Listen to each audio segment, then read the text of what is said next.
All right, good afternoon, everyone. How are you? Good to see you all. Happy New Year. I'd like to call to order the January meeting of the Board of Early Education and Care. It's great to see you all here in the room, and welcome to those that are watching online. Today's agenda gives us a chance to spend time on some of the really key important work that this board has to deal with on a yearly basis. We'll be looking through proposed CCFA reimbursement rate updates, hearing updates from the Commonwealth Cares for Children program and the latest survey results, and getting an overview of the Employer Child Care Innovation Fund, which we've heard about over the last couple of meetings. So it'll be great to hear a little bit about that exciting work. These conversations touch on many of the themes we've been talking about, and we'll continue to talk about how we support our workforce, improve access and affordability for families, and thinking how we can continue to strengthen the system overall. And I'm looking forward to the updates on all of the agenda items. Before I turn it over to the Secretary, I want to acknowledge board members Dr. Linda Sager, Cheryl Travers, who are joining us remotely, and I will turn it to the Secretary for remarks. Thank you, Mr. Chair. We'll be brief this afternoon. First, want to echo your sentiments of Happy New Year to board colleagues, to our colleagues who are watching online and in the room this morning, afternoon, come on now.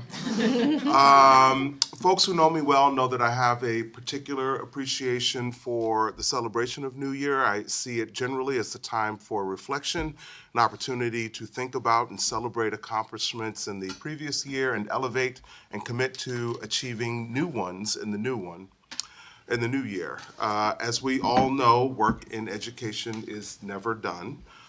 There's no finite end, but there are milestones and benchmarks which, when we reach them, we should certainly celebrate, and that was indeed the case as we look back on 2025. Just a few.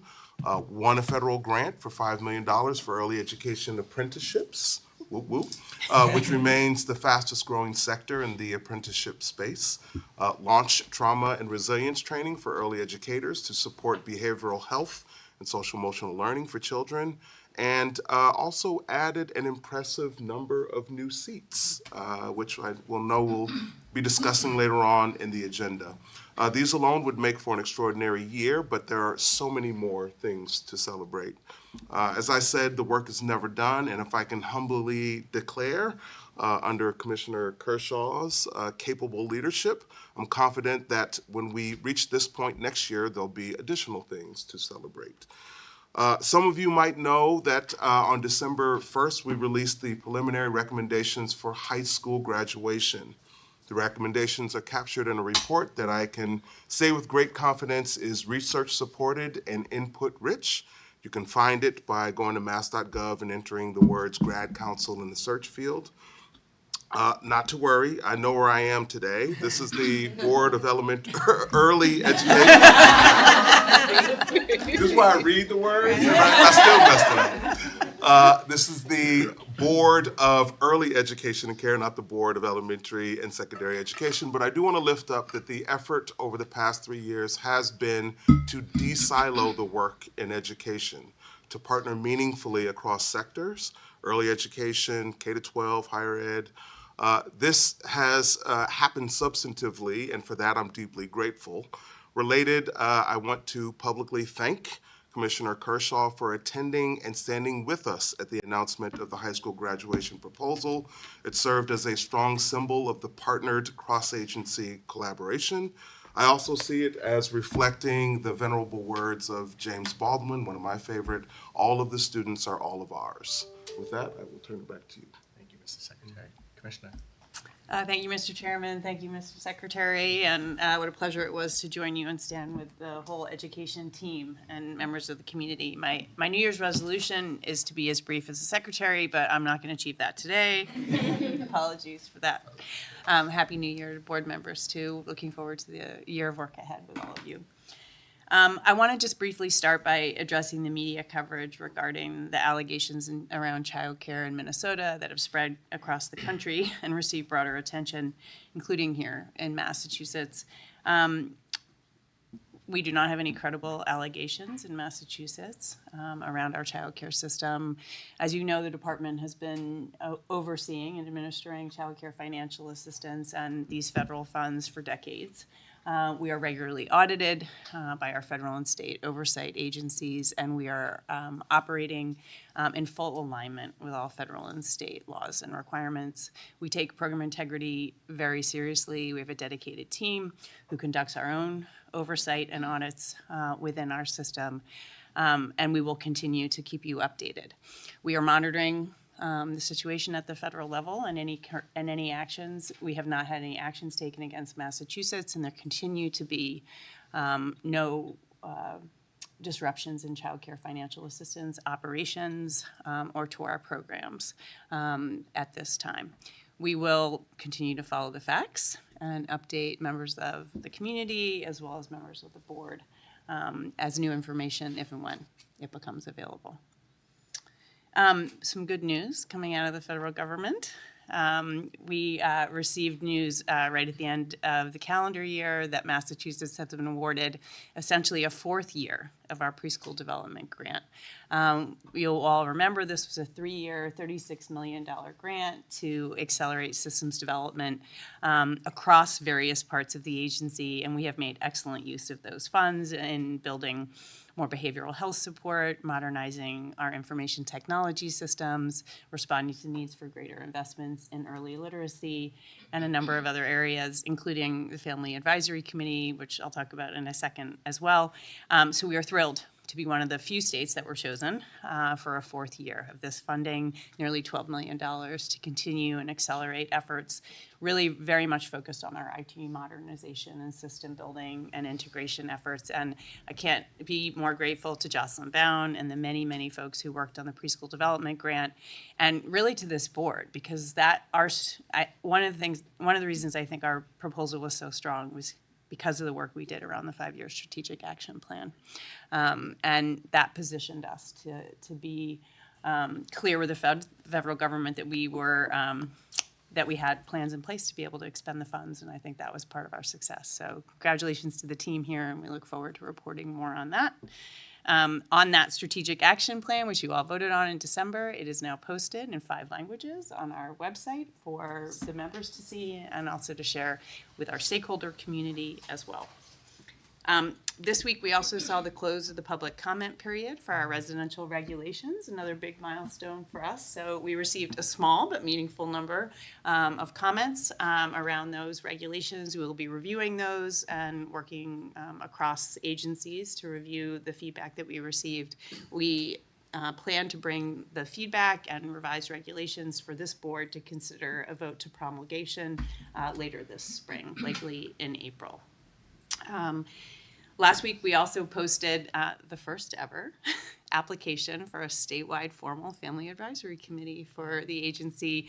I want to thank Aisha Rodriguez and the Family Access team for their work designing this and thinking about how to do the most meaningful outreach. We've already received 50 applications, wow. But it will be open to February 13th. So for those of you who are interested, we encourage you to apply. You can find out more information on our website.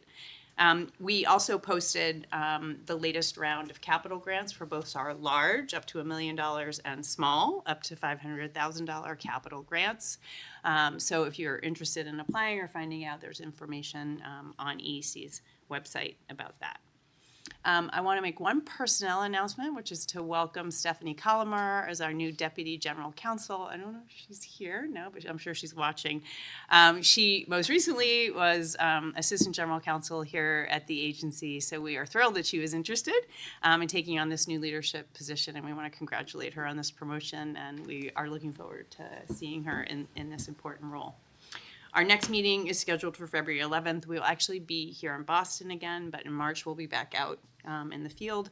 And at that meeting, we anticipate being able to update the board on the latest developments in the FY27 budget. We hope that and anticipate bringing for your consideration a vote around the rate, child care financial assistance rate increase that we'll be discussing today, as well as updating you on what's happening with our research agenda, which has been robust and continuing to move forward. So with that, concludes my updates, Great Mr. Chairman. update. Good stuff. We'll now move to the public comment portion of the meeting. I'd like to call up Shakira Parker to speak. I also want to acknowledge that the board has received public comment by email and has been distributed prior to the board meeting to all members. Shakira, welcome. Hello. Should I just start You speaking? can This is start my first speaking. time doing this. Yeah. Welcome. The floor is Welcome. yours. Okay. Yeah. So, good afternoon, members of the board. Thank you for the opportunity to speak today. My name is Shakira Parker, and I'm an Early Childhood Policy Pathways Fellow with Strategies for Children. First, I'd like to thank the Department of Early Education and Care for your continued collaboration and for your willingness to share information in the field. At a time when there is a great deal of concern and uncertainty, your transparency and communication are deeply appreciated. I'd also like to thank Commissioner Kershaw for coming on the 9:30 call to give an update last Monday, and look forward to having her on the call tomorrow. As we wait for the governor to release her budget proposal, I want to reiterate how valuable and necessary the Child Care Financial Assistance and the Commonwealth Cares for Children programs are to sustaining and strengthening the early education and care field in Massachusetts.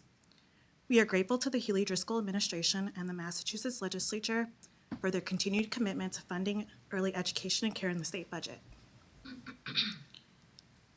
$20 million was included in the Fair Share supplemental budget to allow for FY26 rate increase. This investment, along with rate increases from FY24 and 25, represents significant progress towards funding the true cost of providing high-quality care. EEC's work to implement these increases helps ensure greater program stability and encourages provider participation in CCFA. It's exciting to see EEC planning to explore how reimbursement rates and other funding mechanisms can be better coordinated as part of their strategic action plan. Next, I want to highlight the impact of the C3 grant on the early education care workforce. This program has made a significant difference for early childhood educators across the state. C3 has helped support educator pay and reduce turnover. It serves as a national model for how continued investments in programs like these can not only stabilize and sustain the early childhood field, but ultimately grow the field long-term. I also want to acknowledge the board's approval of the C3 funding formula in October and EEC's work to implement it. Strategies for Children is especially interested in learning more about how the 2 new adjustments to the formula have impacted programs so far, and we look forward to re-engaging with the board this spring or summer as we look towards the future of C3.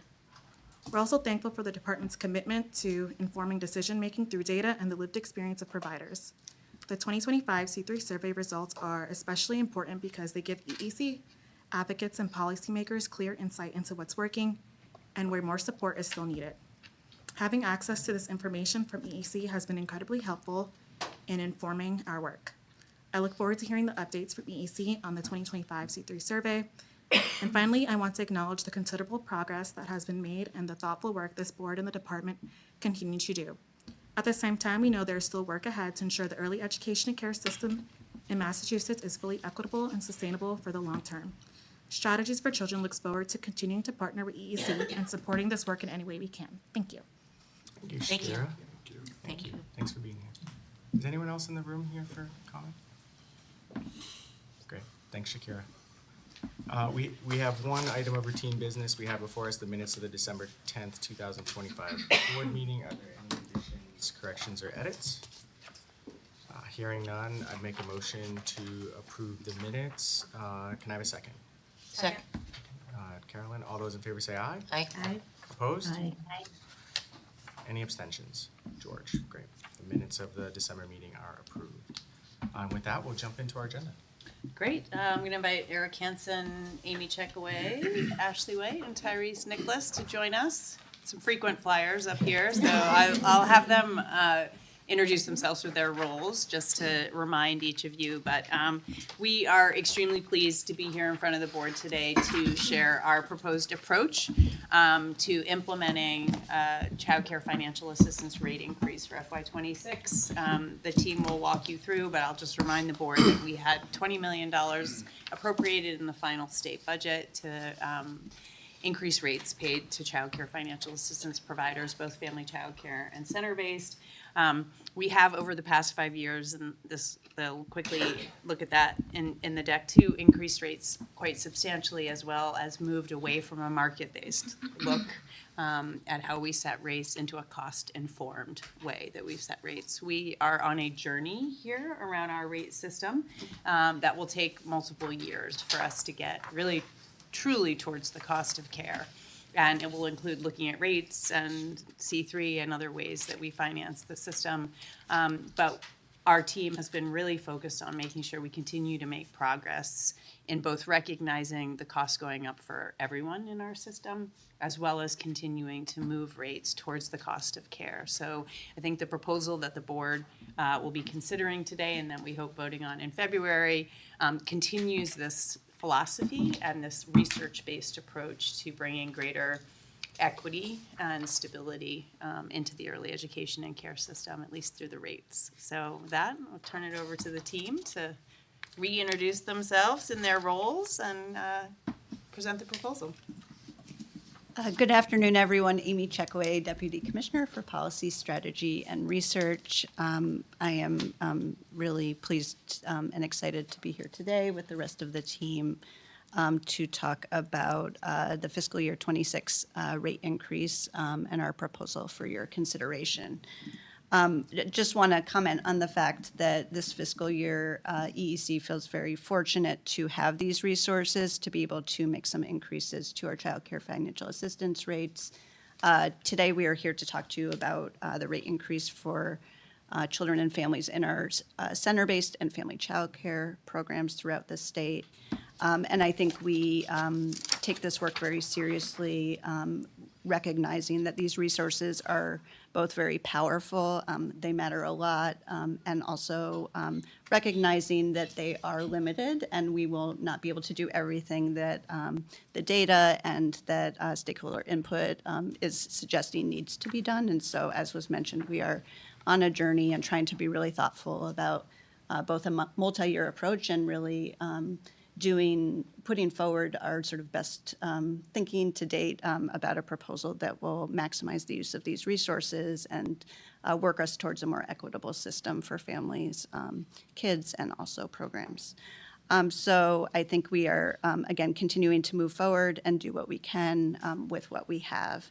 The proposal you will see today is a continuation of the approach that we have been taking over the past few years. So it will, I think a lot of the guiding principles and some of the directions will be familiar, although some of the specifics will be unique to this year.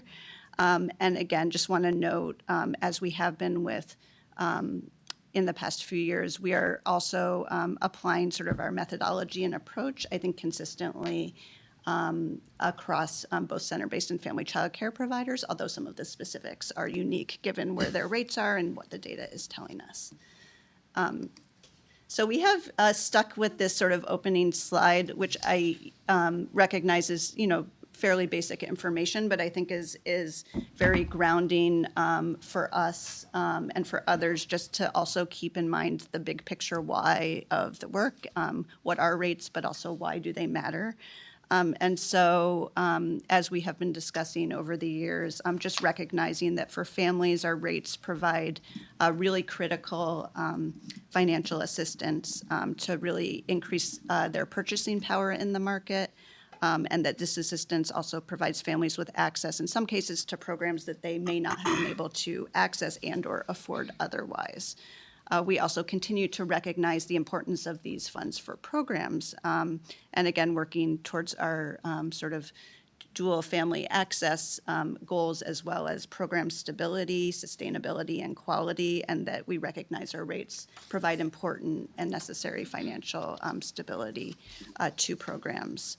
And then just sort of brass tacks, continue to want to just make sure it's clear that we are still providing reimbursement to programs on a per child per day basis, and those are our rates that we'll be talking about for financial assistance, and that there are different rates in some cases depending on the program type, the child's age, and where they are in the state geographically.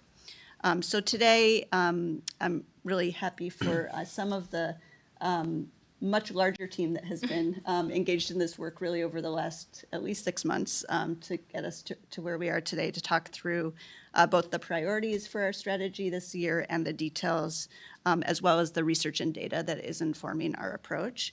And again, look forward to discussion and input today, and hopefully coming back next month to potentially have a vote to move forward. I do just want to recognize that there are a lot of folks either literally behind us or somewhere out there in the state today who have also spent either a small or very large amount of time on this, and particularly wanted to recognize our amazing project manager, Leah Jack.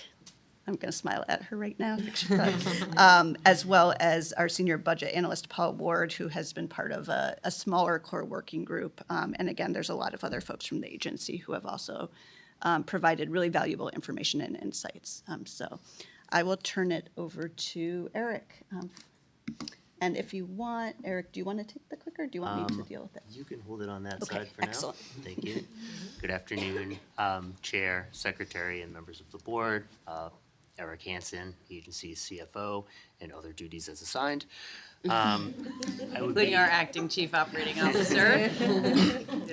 I wanted to kind of ground the presentation here a bit in the enabling language and statute that allows us to put forth rate increases of up to $20 million today.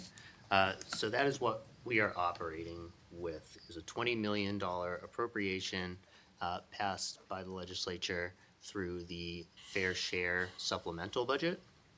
And I highlight the language here specifically to note that it is explicit in directing this funding source to both center-based and family child care providers. Some future slides you'll see will put this into the context of past rate increases, some history behind that. And again, as CFO, I want to reiterate, we've had conversations before about the need to annualize funding such as this for rate increases into future subsequent budgets. We're working very closely with our partners at ANF right now and the Governor's Budget Office to do just that, so that while this $20 million is funded through a one-time standalone bill, I'm confident that in future years of the rates increases affordability. So with that, I will pass to Ashley White, who will take us a little bit with some of the context around our thinking. Thanks, Eric. Hi, everyone. Ashley White. I'm the research director at EEC and have played a role in some of the cost research and work that we've been doing, which is sort of underpins our strategy here that we're proposing this afternoon.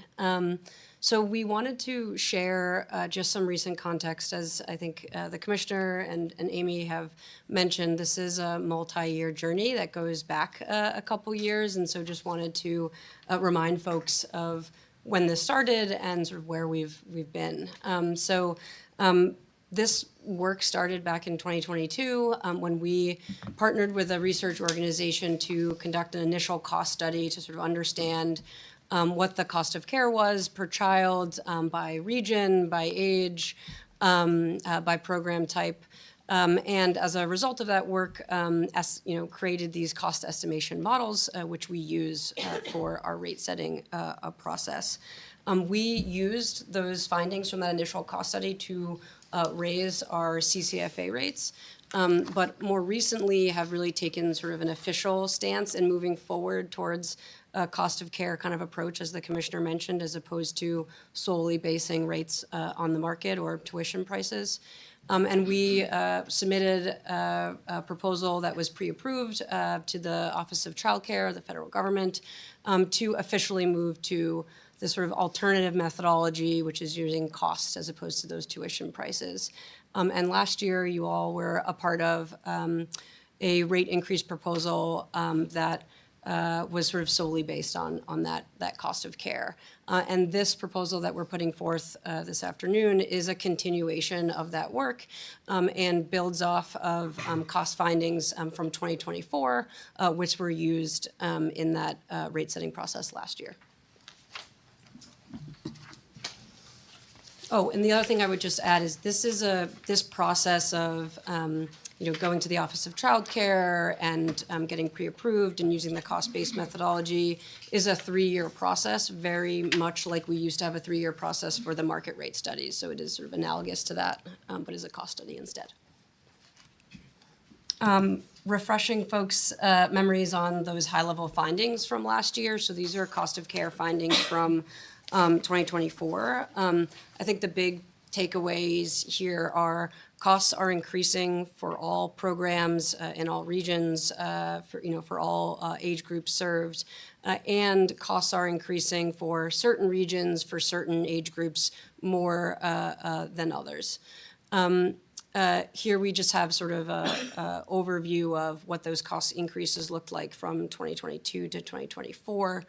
And then below is really sort of basically taking that cost research and then saying, okay, I'm going to sort of compare that or apply that to our CCFA rates and sort of see where they land. And some of the big takeaways here are that there are some rates that are far from the cost of care, particularly our infant and toddler rates.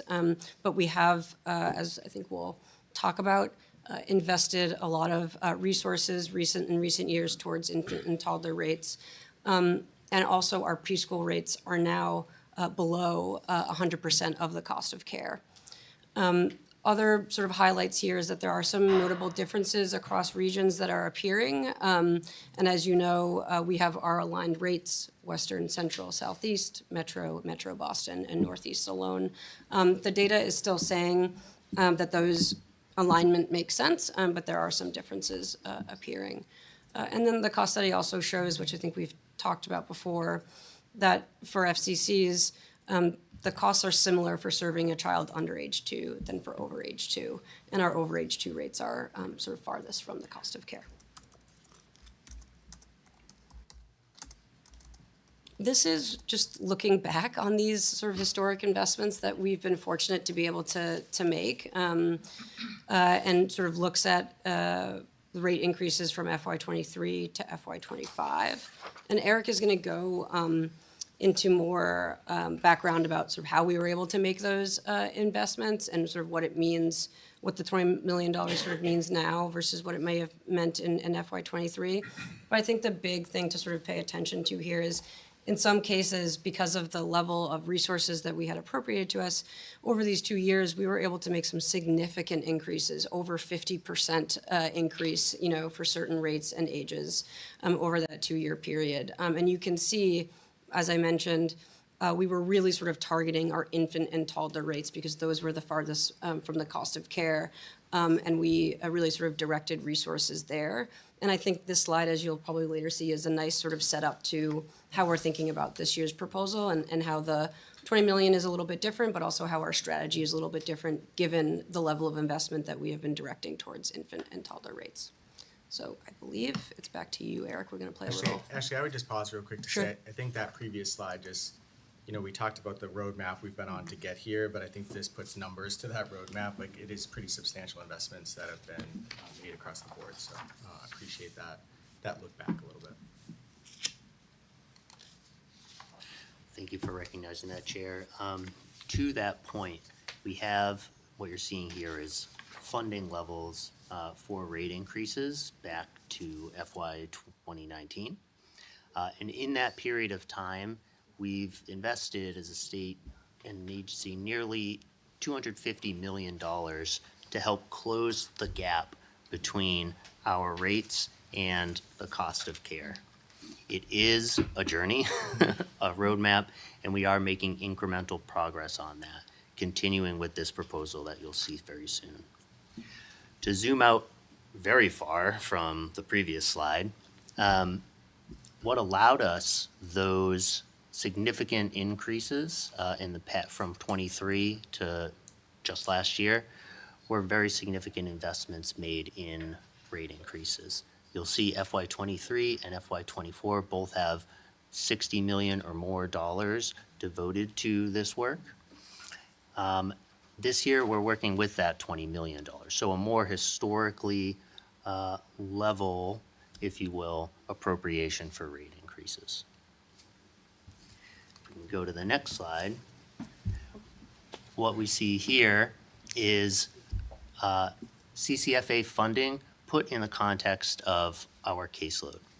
So it's been a really good story, I will say, that between FY21 and just this year, we've increased caseload. Providers have increased the number of children they serve in their care from 50,000 on average across the state to nearly 70,000. So 20,000 more children. That is a success story in part due to these rate increases, but also to the support of the board, the whole childcare community, and our partnership with the legislature and the administration. With that, it means that the $20 million for this year must be spread to support thousands more children in our childcare and early education system. So the proposals you'll see today, while incremental progress, will be a little less dramatic, I'll say, than the previous ones we had.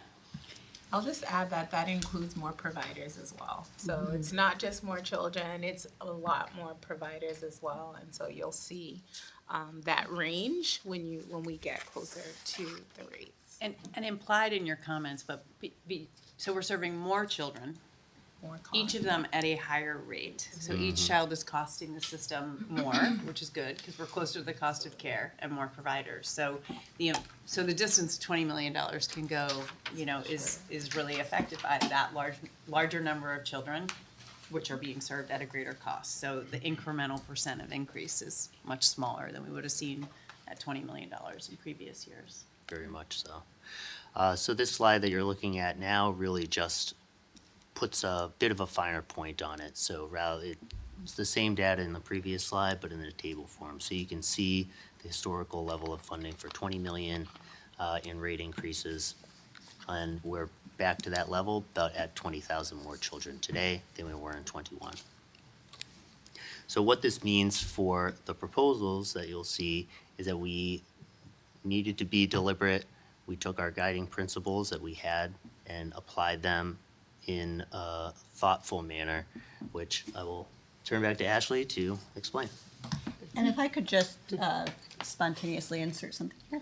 I think it has actually been really grounding to be able to truly use sort of data and particular targets that we're trying to reach in, as we've sort of gone through the process of trying to figure out how to allocate limited dollars. I think I've been part of a lot of decisions in different kinds of places over my career with resource allocation, and it's rare to actually be truly sometimes using actual, it's not just numbers, but also information that we really believe in to just help guide us. And so I think that has made, at least speaking for myself, me more confident than maybe I would be otherwise sometimes, in terms of like feeling comfortable with some of the directions that you're going to hear about, and some of the, again, in combination with the priorities that everybody is setting and weighing in on. But just want to comment on that it's sometimes, especially when resources are more constrained, appreciate this methodology we're using on sort of levels that I would not have anticipated necessarily.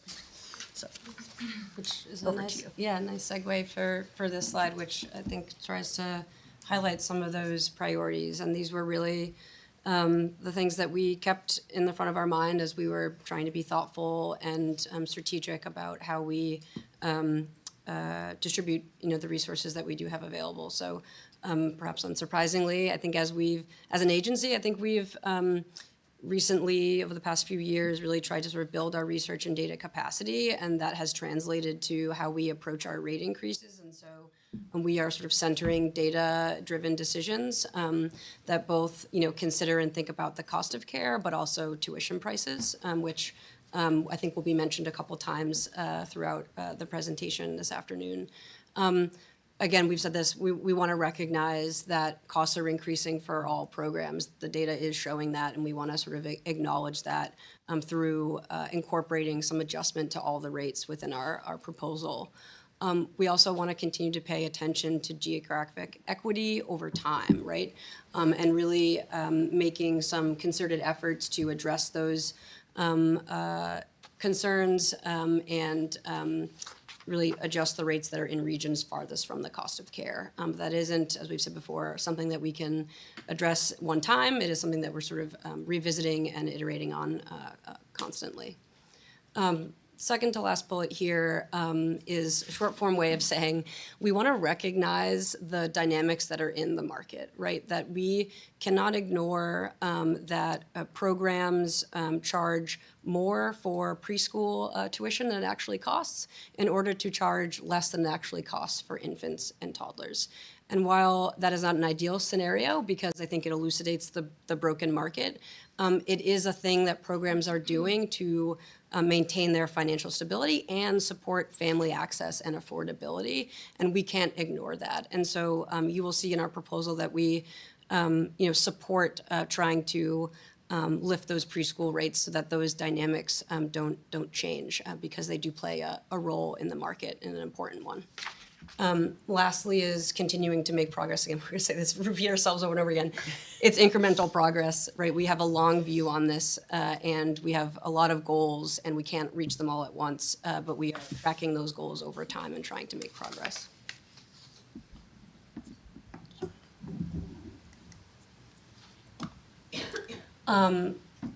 Somewhat a little redundant, but just more sort of assumptions and reminders for folks as we go into the proposal.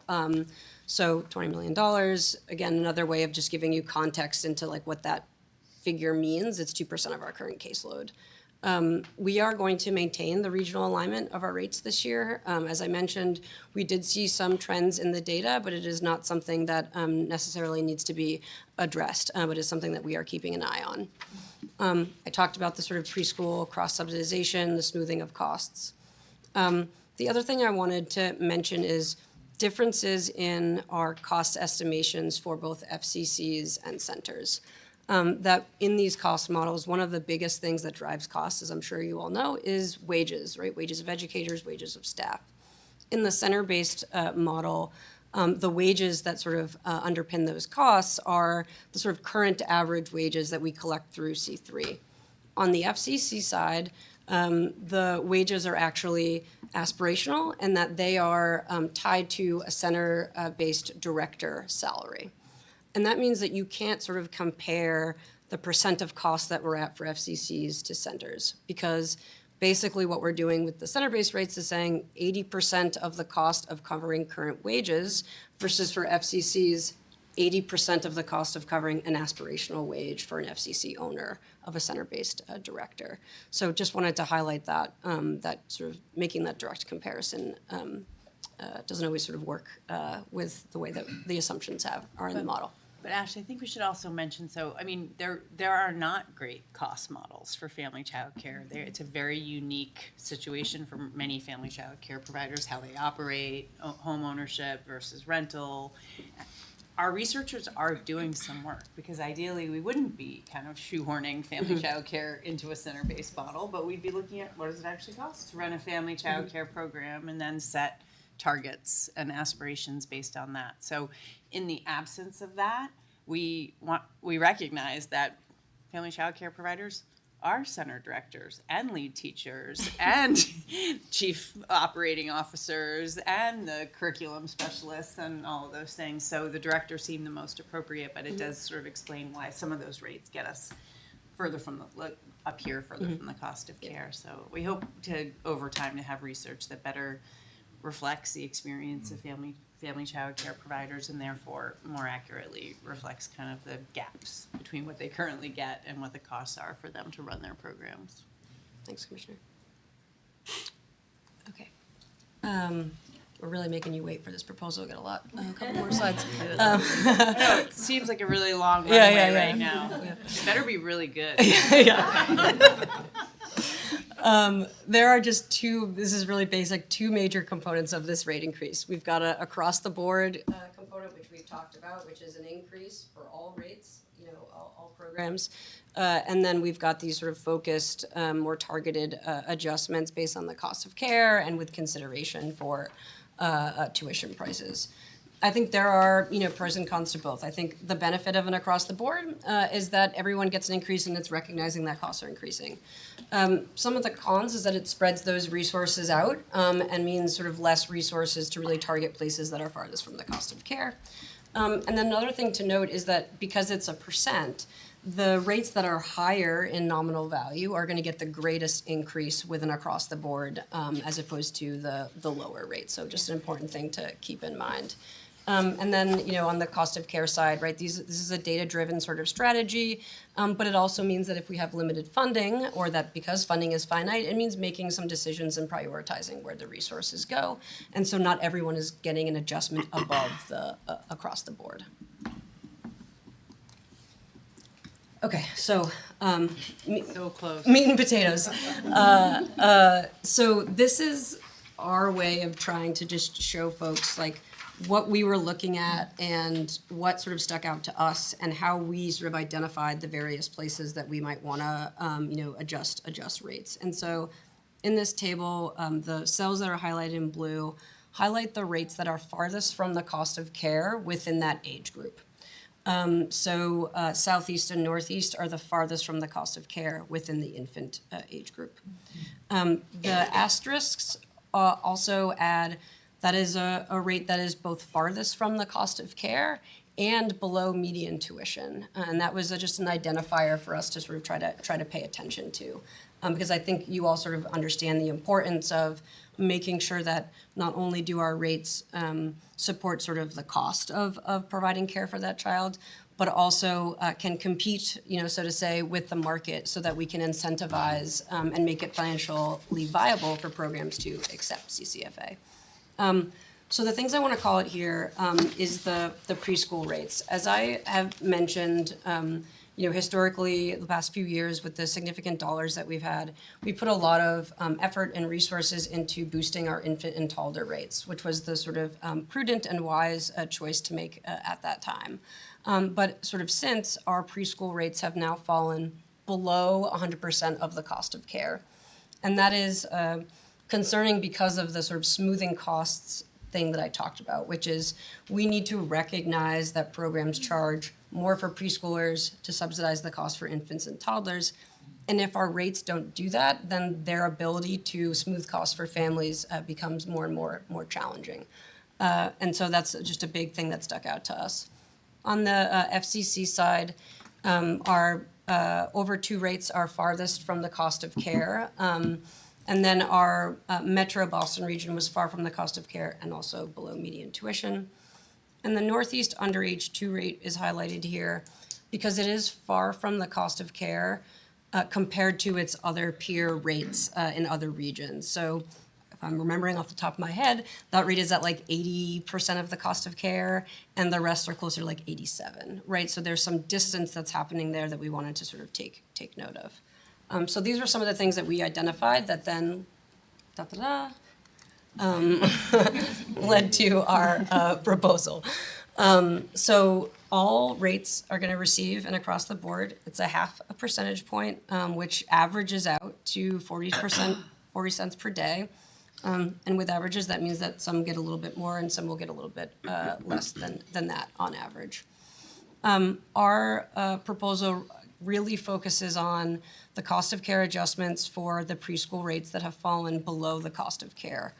Our goals when we look at this proposal is get the preschool rates to at least 100% of the cost of care, and then address some of the sort of tuition issues that we talked about as well. I also want to flag the Northeast toddler rate is related to the tuition. I want to flag the Northeast preschool rate because it is both about the cost of care and about that region's sort of distance or sort of relationship to other similar cost regions. So, for example, in the Northeast, at the preschool rate, that rate is, I think it's like 93%, or that cost is 93% of the cost in Metro Boston. So in Northeast for a preschooler, it's 93% of the cost of what it costs to serve a preschooler in Metro Boston. Our rate is 73% of the rate in Metro Boston. So there's sort of this distance happening where the Northeast rate is, in terms of cost, close to the cost in Metro Boston, but our rates don't sort of reflect that. The distance between our rates is greater than the distance between the cost. And so that was another reason why we felt sort of an additional boost to this Northeast preschool rate was really important outside of this smoothing of costs, getting the rate above 100%. And Ashley, we sort of identified this like last year or the year before, Exactly, right? yes, yeah, Knowing that the yeah. northeast distance was not addressed where we would like to have been. It was last year, or I forget Yeah, what yeah. year. So we sort of, Yep, it was we did a identified little- then that yeah, yeah. we'd have to do this now, I think, right? Is Yeah, that- and we did it. We did a little tweak there, and I think this was again our way of saying, okay, we've really dedicated a lot of resources towards this Ventalda rates. We tweaked the preschool rate. I think now it's really time to kind of try to do something a little more significant here. Hence why that rate is getting sort of the biggest boost. I'll note that although, again, as you can see, there's a significant targeted adjustment there, that it does not get us to actually, if there were all the funding in the world, where it actually should be given where the data is, in part because that gap remains, and in part because there are quite a few preschool kids in the Northeast in our child care financial assistance system, and so it's expensive to make these adjustments. Yeah, and I And just. generally, yeah. just the Northeast is our most populous region, so that's where a lot of our children are receiving childcare financial assistance overall. I guess I just appreciate too I know we keep talking about a journey, but like it wasn't always that. It was sort of year to year, what we like this continuous like learning and carrying it to the next year and trying to like I just appreciate that you can see that in some of this work. Jen. Yep. Thanks. Thank you, Chair. I had two context questions, one about math, one about finance. And it's more simple than it sounds. So the math question is, if that proposal were executed, highlighted in gold, and you think about how that would get distributed over the number of young people, right? So not all 70,000, but within the gold highlight, does that equal $20 million? Like, is it adjusted to kind of look at the available funding? Yeah, you'll. Yes, okay, great. So this is just the center-based, yeah. First, thank you. Yeah, So if you add all those pieces together. So my finance question is, this funding allows you to do a rate increase, correct? So it's really funding the 0.041 or 0.69 or whatever the agreed upon proposal is, which means there's base funding coming from somewhere else, yeah, right? So what happens when the rate goes up historically and that becomes the new rate?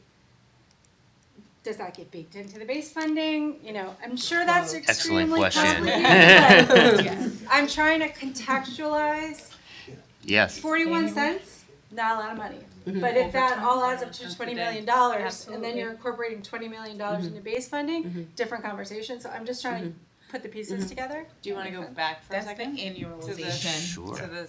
So this is sort of what we were getting at by saying, you know, every time we add a kid Yep. this year, and every time we add Yep, an that one, addition this to one. their cost, that has to be built into the base for next Right. year, right? So the base is here, we're adding more kids, and then we're adding an increase in the rate, and then that has to come over as the new base for the following year. So all of our budgeting activities, part of why the caseload is complicated and dynamic is because we've been adding kids, we've been adding rate increases, and those two Awesome. things work together also, right? So you have an exponential impact as it goes 100%, yep. from one year to the next. So the base funding is a separate line item. It's a fabric of line items. It's a mix of like, so It's that really- will be interesting to hear about once we get to the governor's budget proposal, to understand, again, as we vote on the rate increase, what it looks like going into base funding. So it's not really a question, it's just like, I'm trying to fit the pieces together and then what to think about as we then think about the base funding amounts. Yep. Does I that think make sense? Yeah, Yeah. it's a great It's a fair question, and question. you know and it's like the meat and potatoes of our budget projections every year, Got which it. is like Okay. how are the kids we're adding this year or not, and the funding we're adding for rate increases work towards a projection for next year that will maintain the level of services that we have and ensure we can continue to serve the same number of kids. So And there's no those more chil- space. I mean, the reason this chart is so helpful is if you see the COVID gap, right, the white space between the bars and the yellow, that got narrower and narrower and narrower as those margins have closed. And so just a lot less room for error, effectively. Yep. Yep. Okay. Yeah, and a lot more work happening on the team to really think about how we project caseload. Yep, You know, and because not only do we want to make sure we're spending every single penny that's been allocated, so that we can reach as many families as possible, but if there's room, we want to open it up for families we haven't been able to Right, reach. that's the. But Yep. you know, this is $1 billion program. We're so grateful for that. And so, you know, getting it within a margin of error is complicated with the tools we have. Right. And recognizing children just don't go away year to year. Yeah, right? exactly. And Which they is move great. between those age Right. categories and, Absolutely. yeah. And we've done a lot of work to try and make sure we keep kids. Keep them. Okay. Right, so less turnover, you know, more Stability. More stability. Okay, appreciate it, thank you. Yeah, it's a great question. The last thing I would just add, Tyrese made a really important point, which is about sort of Northeast and sort of the percent of our caseload that's sort of in the Northeast. If you were to take the Northeast and combine it with the Southeast, for instance, we're hitting close to 50% of our caseload, so upwards of 40%. So we feel pretty good about that as well in terms of where the dollars are going regionally and the number of children that and families that will impact. This is our FCC proposal. As Amy mentioned at the top, right, we're taking the same approach with obviously some nuance because FCCs or family child cares are different than centers, but sort of fundamentally the same approach here. We are doing it across the board for all rates. It's the same across the board percent. And then we are doing some targeted adjustments above that for our over age 2 rates in the Northeast and Metro Boston, and then for that underage 2 rate in the Northeast as well. I think that, you know, we recognize that the costs rate study is saying that the costs are similar between underage 2 and overage 2. Obviously, there's a gap there that I think we, over time, would like to close a little at least. And we were trying to sort of get some incremental progress towards that. And I think just recognize that sort of with the funding that we had, the ability for us to do that is relatively limited. But made some cost of care adjustments and some adjustments based on tuition as well. So let me just jump in on 2 quick things here. One is, so if the board recalls that we put a pin in the Northeast a couple of years ago and then did it, this is where we're gonna be putting the pin now, which is, you know, and I'll just explain that, you know, from infant to toddler to preschool in a center-based program, the ratios change a lot, and therefore the costs change a lot because the primary driver is staffing. It is not the same in family child care when you go from underage 2 to overage 2, that it's not the same drop in staffing. So there's a lot of rationale for us to take a look at the underage 2 versus overage 2 and what a more cost-informed strategy might be in the family child care setting. This is long-standing sort of historical structure. Not enough resources to really take this on in a meaningful way this year, but it's on it's on the journey map. That's right. And in terms of our goal for this one, you know, the goal was getting all these rates as close to 70% of the cost of care as possible. So that's sort of where we've come close to reaching here. One thing just to note, just around the approach in general, is that if you look at it over time, where you're focusing some of the targeted increases to bring it closer to the cost of care makes sense, right? And so over the years, depending on what has happened, like we're focusing now on underage 2 for FCC. It may change in a year or two because we focused on the different points. From year to year and the rate increases, whether it was like infant and toddler 1 year and then it's preschool because it's evolving, right? Think about equity, right? A lot of this is making things equitable over time and doing that in an intentional way. This is a lot of numbers, but hopefully a relatively concise way to just basically show our proposal for FY26 in terms of sort of percent change year over year. And so I think you can sort of see where the greatest increases are, which align with the previous slides. This is a summary slide of just our proposal, right? So trying to, on the left, identify some of the key things that we kept in mind. And again, I think this, shows that the approach for both, centers and FCCs was, fundamentally the same and really focusing on cost of care and family access and tuition prices. But this sort of summarizes them sort of together side by side. So that is it for me. I think the next slide, I'm going to hand it back to Amy just to summarize. Yeah, I mean, Unless we, folks- we put the 1%, what it would look like across the board. That was sort of the approach the agency took for many, many years, kind of before we had this cost research to lean into. So we are strongly proposing the combination as a way, but giving this to you for reference. And we also just, again, 20 million used to go a lot further in years past. So we did run like, what would it cost if we did a 5% increase, which probably in some cases doesn't even match inflation. And that would be on the order of magnitude of 88 million given the current caseload and the number of kids and costs that we have. But we thought that would be helpful reference for the board to just understand. If I may add to that, Please. can we go back one slide, please? Just to tie in to Tyrese's points about an equitable approach, this is also what we're seeing here in this slide.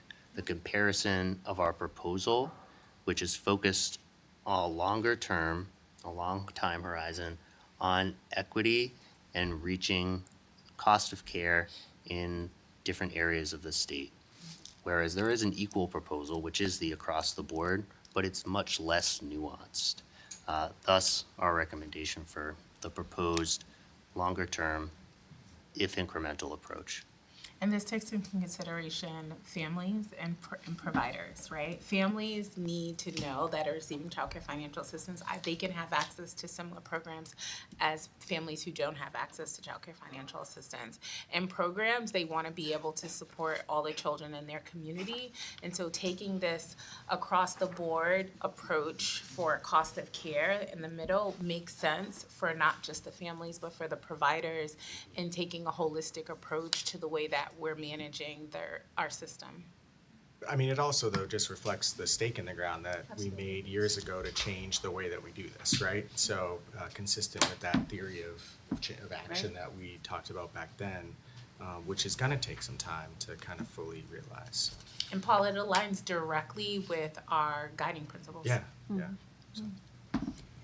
So. Okay, what happens next? Yeah, I'll just maybe close out the presentation and then eager for reactions and questions and any comments. But I think, first of all, just to say that in addition to the conversation here today, we are and have been listening really carefully to input from all kinds of stakeholders, and also, although the numbers and the data are really driving our proposal, that's not the, it doesn't always reveal all of the issues that are taking place on the ground. And so I think both our proposal today is responsive to input and discussions we've received, and we want to continue to hear from folks. So even if we can't address everything right now, we are keeping close track of it for the future as well. I think the hope is, again, to have a vote and hopefully approval of a rate increase for this fiscal year next month, so that we can implement that and get funds to programs as soon as possible. And that would be retroactive, as it has been in the past, to July 1st of 2025. We also intend, just as a note, to have some additional conversation and discussion about what we currently call our informal care rates. So that is not part of our proposal today. And we would like to situate that in sort of a larger conversation about the agency's supports and thoughts about supporting that part of our system more generally sometime this spring. So look forward to that conversation. And again, just reflecting that we actually have an ongoing research contract right now to continue to, again, both refine our cost models that have informed our approach today, and also can sort of Zoom Up as our strategic action plan focuses on, in a sort of to focus on all of our different funding opportunities and strategies for how, again, rates don't live in a vacuum. And we know we have other funds going to programs and other funds supporting families as well. I will leave it there. Questions or comments, additional questions, comments from the board? Thank you again for all the data and for backing up all, your actions. So it was really good, just good information. I really appreciate you sticking to the plan that started, quite a few years back. So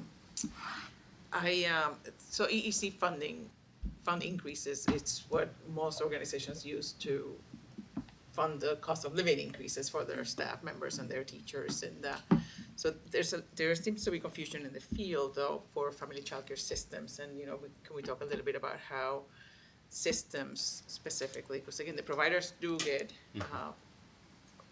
the increase from this funding, but systems have staff that also need to, be kept up with the same. So can we talk a little bit about that? Because there seems to be confusion on that.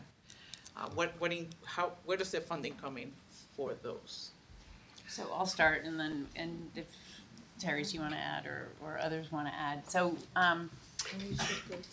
prior to both the re-procurement and sort of our large reform, moving from market-based to Sorry. Did you want to Oh. be there? We were going to go to Oh. language. no. Can you say where I was? Oh, sorry. Yeah. Thank you. So it used to be that the way family child care systems, and for those of you who don't know, systems are sort of networks of family child care providers who provide a number of services around professional development, administrative, intake, eligibility, quality, curriculum support. Systems are like the infrastructure and backbone supporting many of our individual family child care providers that are taking children with child care financial assistance. So they would do a lot of the administrative work as well as the quality and professional development work. Before we did our re-procurement of our contracts, there used to be an individual family child care rate and a system rate, which included the daily rate for a kid and then an add-on. That was basically an add-on to the daily rate for a kid that paid the administrative costs for a system. Our larger sort of guiding principles around simplifying and transparency in the system, we kind of decoupled those two things so that we built in our re-procurement contracts that went directly to the family child care systems for the work that they do, and is based on an administrative rate that increases when the rate increases. So the individual rates for family child care providers are the same whether you're a private provider operating independently or you're part of a system. And the systems now have, instead of a blended rate that they then pull the administrative rate off and pay the daily rate, they have a separate contract for the services that they provide. And this was intended to simplify our rate structure, which was very, very complicated, and also to make sure we were recognizing, understanding, and seeing the work that our family child care systems were doing and paying them for that. When we made the change, the dollar amounts didn't. We based the contracts for the family child care systems on the sort of add-on percentage that they were, I think it was 17%. It varied. It varies varied depending on by the region. So, Yeah. so each year the systems percentage, their administrative contract goes up because the individual costs for the kids or what we're paying for each kid goes up. So that's the mechanism that family child care systems are now receiving their administrative rate and an increase from year to year. So when we push the rate up individually, the percent of the administrative contract is based on the rate that I don't know if I'm explaining You're it very saying well, but it's yeah, Proportional to the proportionate. it's rate. proportionate, yeah. So if you look at, essentially what the commissioner is saying is that proportionally as the FCC provider rate increases, the system rate will increase as well. Because the formula that is used it takes that into account. It's like a percentage of the in between. Right, but if somebody is looking at our rate chart and You they're like, can't- hey, yeah. where's the family child care system rate? It doesn't exist exist. anymore. We decoupled it and took a very different approach. Happy to have a conversation with the systems if the way we've done that has somehow landed in less resources for the systems. I don't know that, I don't believe it has, and that wasn't certainly the intention. But the intention was definitely to like decouple it, make it much clearer and simpler. These are the rates we pay for individual kids, and here's what we pay for you to do your work, and to do that in a contract with the system. So the systems might be looking for like, where's that other column that has the system rate? It doesn't exist anymore, and that mechanism has been moved. But we still believe they're getting an additional through their contract increase proportionate to the increase in the rate that would be able to pay for increases for their staff. Does that make sense, Maria? So think of it like, I'm gonna give it to you in another way. So before the rate was all together, right? It was like FCC system rate. So when there was an across the board increase, it was to that rate. Incorporated in that rate by design was the provider rate and then what the systems would get. That's that in between percentage. Yeah, no, I understand what you're And saying. that's, Yeah, I so understand. once that rate increases, now the same thing happens, you just don't see, it's just not, you can't see it the same because it's not looking at that total rate because of the decoupling. But I think the question that have- we are happy to engage with around the systems is both, I agree with you, I think there's confusion out there, because I think they open up the rate chart and they're looking for it still, and they'd like to give raises to their staff, and so if we can just sort of understand is. how the current contract mechanism is or isn't working for them, that would be great. And I think, it's kind of brought up too, I think at some point we spoke about, you've done such a good job bringing in the different pieces of the field and the components of the field and explaining it to the full board and making it, it's never simple, but definitely making it more clear. I think family childcare, I don't know if we've done one for family childcare, but I think it would be nice to also like maybe dedicate some time to like, okay, what is family, what percentage of our care system, our family childcare providers, what is the function of systems, and how do they work within the field? That's a great idea. Yeah, I think that would be a terrific meeting, and we'd also be able to then highlight, I think, some of the unique and dedicated supports that we've been building around family childcare specifically over the last several years too, so. And for the record, obviously, my own organization has a system as well, and again, the value of it, it's high, especially for communities like, the community I'm in, which is Lawrence. It is just the level of support that's provided, it's very useful. We can explore a different visual. It's something that we've been even ourselves thinking about. Like I spent some time on it last night because it's hard, like we can explain it, but to be able to see it, I think makes a big difference. Yeah, I also want to note that as part of the sort of future-facing cost work, like system cost work, that recognizing the important infrastructure that systems and other entities provide, and understanding that costs are both increasing over time, right, obviously, but also to sort of drill down a little bit more into maybe trying to sort of capture all of the things that go into those entities from a sort of numbers perspective. It has been something that's been on our radar as well. Thank you. Sure. Any other questions or comments? Just thank you very much, very comprehensive, very easily understood, and I went to law school because I don't like math, and so thank you very much, great job. Thank you. Yeah. What, Nikki? I have a, so yeah, thank you, I appreciate all the thought and carefulness around equity and acknowledging that, we only have a certain amount to play with. And I, as a parent, just wanna, I have to bring up, we can't tie, everything to rates, and I know we're gonna talk about C3 next, but just if we think about the cost of care as only being related to our rates that we're paying, then the sector has no choice really but to raise rates for private pay, because that's the only way to make it work, right?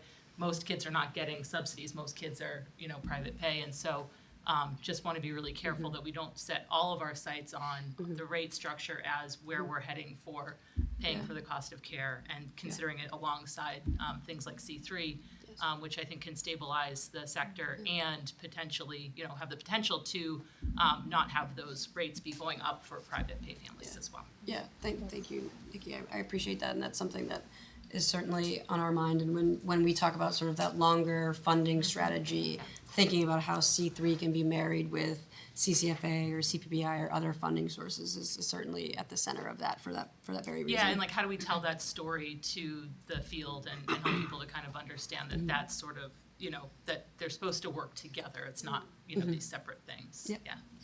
Thank you. Thank you. Yeah, it's a great point, and you know we aren't going to race our way into the sort of stability and sort of financial viability and access that we need for all families. So it's a really important part of the lever, which is making sure our families have access to the market and that our providers are incentivized to participate, but it has to be in partnership with other financing mechanisms. Yeah, we agree, and it's a great segue.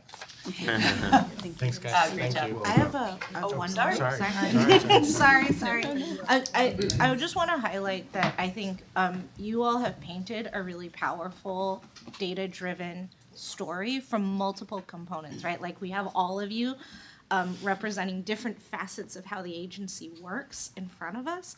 I would really encourage our colleagues across the Commonwealth to understand, particularly the combination of slides 10 and 11. Those are very powerful slides demonstrating how much this agency, like how many people and how many families and how many children this agency is serving. And there's a bigger picture here about not just our ability as an agency to serve the families who need it and get them what they need and the resources that they need to be able to access the child care that they obviously need to function as families in this Commonwealth. But there's a bigger story around, I think, what are we doing as a whole? And I'm so glad that folks from the Interagency Task Force are here because it's not just about the child care, but it's definitely tied to beyond what EEC can do, right? What we do as a Commonwealth to serve families, period. How do we get folks off of the caseload so that they are able to access the care that they need, but also like do the things that they need to do, and we can open up other seats for folks, other families who need this on our caseload, right? And so like what does that mean in the larger ecosystem? And I just want to highlight those two. We're, as Jen mentioned, right, we are functioning at the margin right now. And so what does that mean in terms of how we allocate our resources as a whole for our families? I think that's a very important thing. The other thing is just, this is a broader call out for anybody and any of my colleagues in the research community. I want to see much more strong research and data on family child care and what that looks like. I hear you, you can only work with what you've got and you're working with it. And so who are the folks who are in this research community who can dig into the data? And this is all new data. This is all data we don't have already, who can provide that to the agency and to the greater good so that we all understand what we're working with and how close we can get to those aspirational rates, because we're not near that at all. And so the more we can learn about family child care, the better. Big call out to my colleagues to help us support that and look at what that looks like. Thank you all for Thank you. With that, we'll take a 5-minute break. Thanks.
All right, welcome back, everyone. I'll turn it over to the commissioner to tee up our next agenda item on C3. Great. I'm excited to welcome Jocelyn Bowen, Ellen Song, and Adrienne Murphy to share the latest findings from our C3 survey. As most of you are aware, on a monthly basis, programs recertify and provide information about what's happening in enrollment at their programs, but twice a year we take a deeper dive. And we ask programs, and I want to thank them for the time it takes to fill out these surveys, because we know it's substantial. But we rely heavily on this information. You can hear we were using it in the cost study. We use it to understand what's happening in the system in general. And we use it to understand the impact of what's happening with C3 and of these investments. So really excited to share some of the latest findings from that report. We have some really great news. I don't want to ruin the headlines, but many of the impacts that we expect to see with this program, and some challenges. So it's really important that we are looking transparently and presenting this data and using it to drive understanding of program impact. As we were talking about in sort of the last agenda item about sort of how our rates work, and we want to understand how C3 is intervening in the market and what impact it's having as well. So I'm going to turn it over to the team to share the most recent findings, and look forward to the conversation with the board. Great, thank you very much, Commissioner. So just to start the presentation, I wanted to give a brief update on where we are with the implementation of the new application that we discussed with you at our last conversation. As planned, we have launched the new November application. The Commissioner referred to that, and are recalculating the monthly awards to programs based on the November inputs. That application has included an attestation that programs are willing to take children with child care financial assistance. It has not required that programs have a voucher agreement in place, but if a child came to their program and then they have space for the child, they'd be willing to take them. The vast majority of programs are attesting to this and agreeing to their willingness. We do have a very small number that have decided to say no and are withdrawing themselves effectively from C3 funding. We also added in an expectation that 50% of C3 funds are focused on workforce-related expenses this year. We're in the process of developing technical assistance to support programs in understanding what that means in their budgeting and understanding how to document and keep the appropriate paperwork documenting that they have done that. That TA will become available later this year. But it is in place. And again, just as a reminder from prior presentations, the vast majority of programs already are doing that based on what they've reported to us. So it's a small number that haven't been doing it, but we do want to make sure that technical assistance is available. We are in January, and we are currently using the information that we're getting from the November recertifications to assess our expected funding allocation for the rest of the fiscal year. I think, as you all know, we have not yet been able to allow new programs into C3 in this fiscal year because of uncertainty about, sort of how much funding we have in relationship to the number of programs and the obligation. We're in the process. There are a few very large providers that are still outstanding due to some back and forth around the umbrella information. So we do hope to have that soon, but we haven't yet been able to land on a number that we feel confident in. And looking ahead to the rest of FY27, we will see what the governor's budget brings. We will continue to talk to you about the future of C3. But I think today's conversation is a really important first step, and that is looking at the data that we've recently collected and take stock of where we are currently with the program. So I will turn it over to Ellen to start that. Thank you, Jocelyn. As you can imagine, as part of C3 planning, we consume a lot of data, and we are very fortunate that we have a lot of data available to us. Two of the mechanisms in which we collect data through C3 are the C3 application and the C3 survey. I do want to pause and take a minute to recognize all the programs who take the time and put in the effort to fill in the application and the surveys.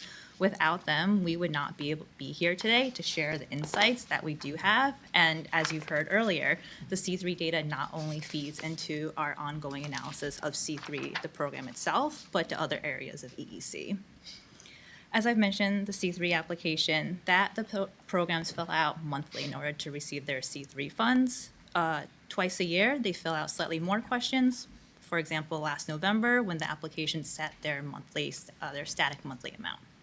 In addition to the C3 survey, in addition to the C3 application, we also have the C3 survey, which is administered twice a year, once in the spring and once in the fall, each with a different focus area. The survey in the spring focuses on workforce and family access, while the survey in the fall focuses on program spending. You'll hear later from Adrian about results from our 2025 survey, and we're very excited to share that over 86% of all programs participated in each of these surveys. Sorry, just Yes. a quick question about that. That's 87% of all licensed and Licensed. funded programs. And so is that also the percent that receives C3? Yes, we'll go into. Yes, is the short answer.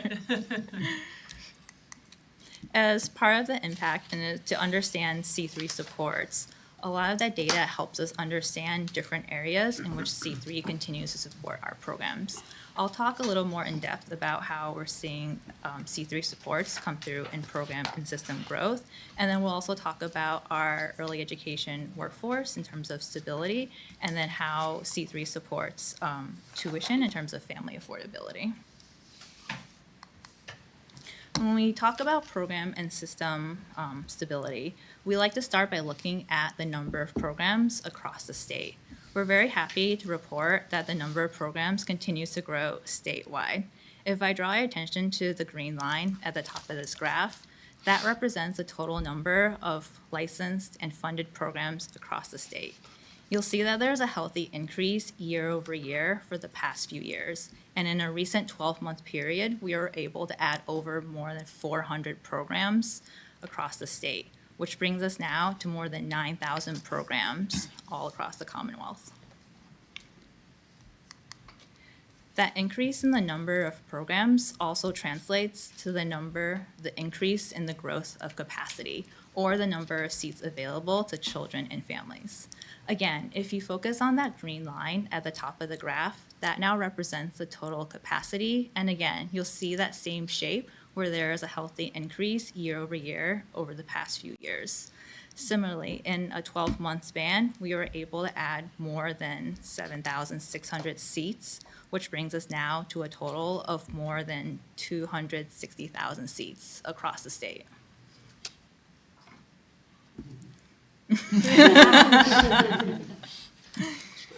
Great.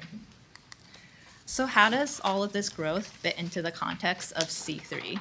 What we are seeing is that the growth in programs is outpacing the availability of C3 funds.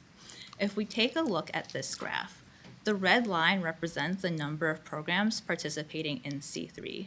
The blue bars underneath represent the monthly C3 expenditure, or the amount of C3 dollars going to programs each month.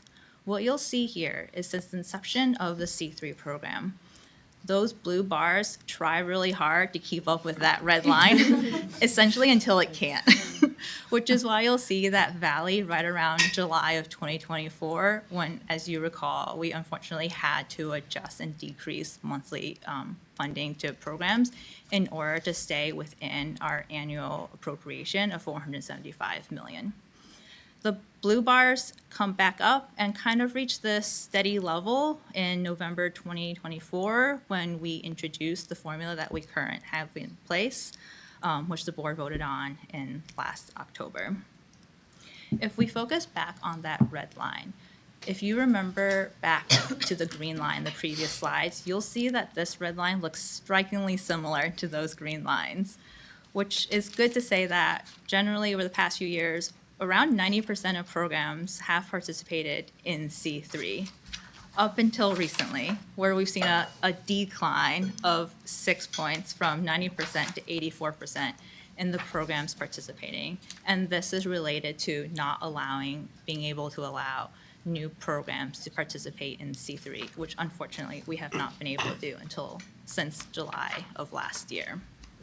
One important thing to call out here is that currently, in the most recent months, what we've seen that really speaks to the growth in programs is while the number of programs participating in C3 is smaller than what we saw last year, the dollars are on pace to exceed what went out the door last year. In other words, while the pool of C3 has not changed, our pool of programs has continued to expand, not just those new programs that we're seeing, but in the current programs as well. And this speaks to a lot of the ways in which C3, especially the formula, is designed to support programs. We see that with programs reaching their enrollment goals, adding new seats, FCCs adding assistants to support their programs, all ways in which we want the formula to incentivize and encourage programs, but at the same time, that is also what's contributing to this increase in expenditure month over month. So I just want to reiterate a couple things too, which is just that, based on the formula that we have and the feedback we've received from the field, predictability and stability, the year we had to make kind of late year budget cuts to programs was really destabilizing in terms of, they count on the funds for salary, well, you'll see, but salaries, wages, things that are core to their program operation. So it's been our priority to maintain stability among the existing programs through the existing formula that we have. So a sort of opening up to new programs that have opened would mean less resources to the existing programs. So it's a difficult trade-off for us to make, and we've focused on stability and program expansion within the existing pool of programs. It is a priority for the agency that we would be able to support new programs, to be able to participate in C3, and as we continue our analysis of sort of what funding is available this year, based on changes in enrollment, if there is an opportunity to let new programs in, that would be a priority for the agency. We don't know yet if that's something that we're going to be able to do, but we'll keep the board updated on that. Has there been any cost modeling if we were able to allow just everybody in that was eligible? Puts us over the.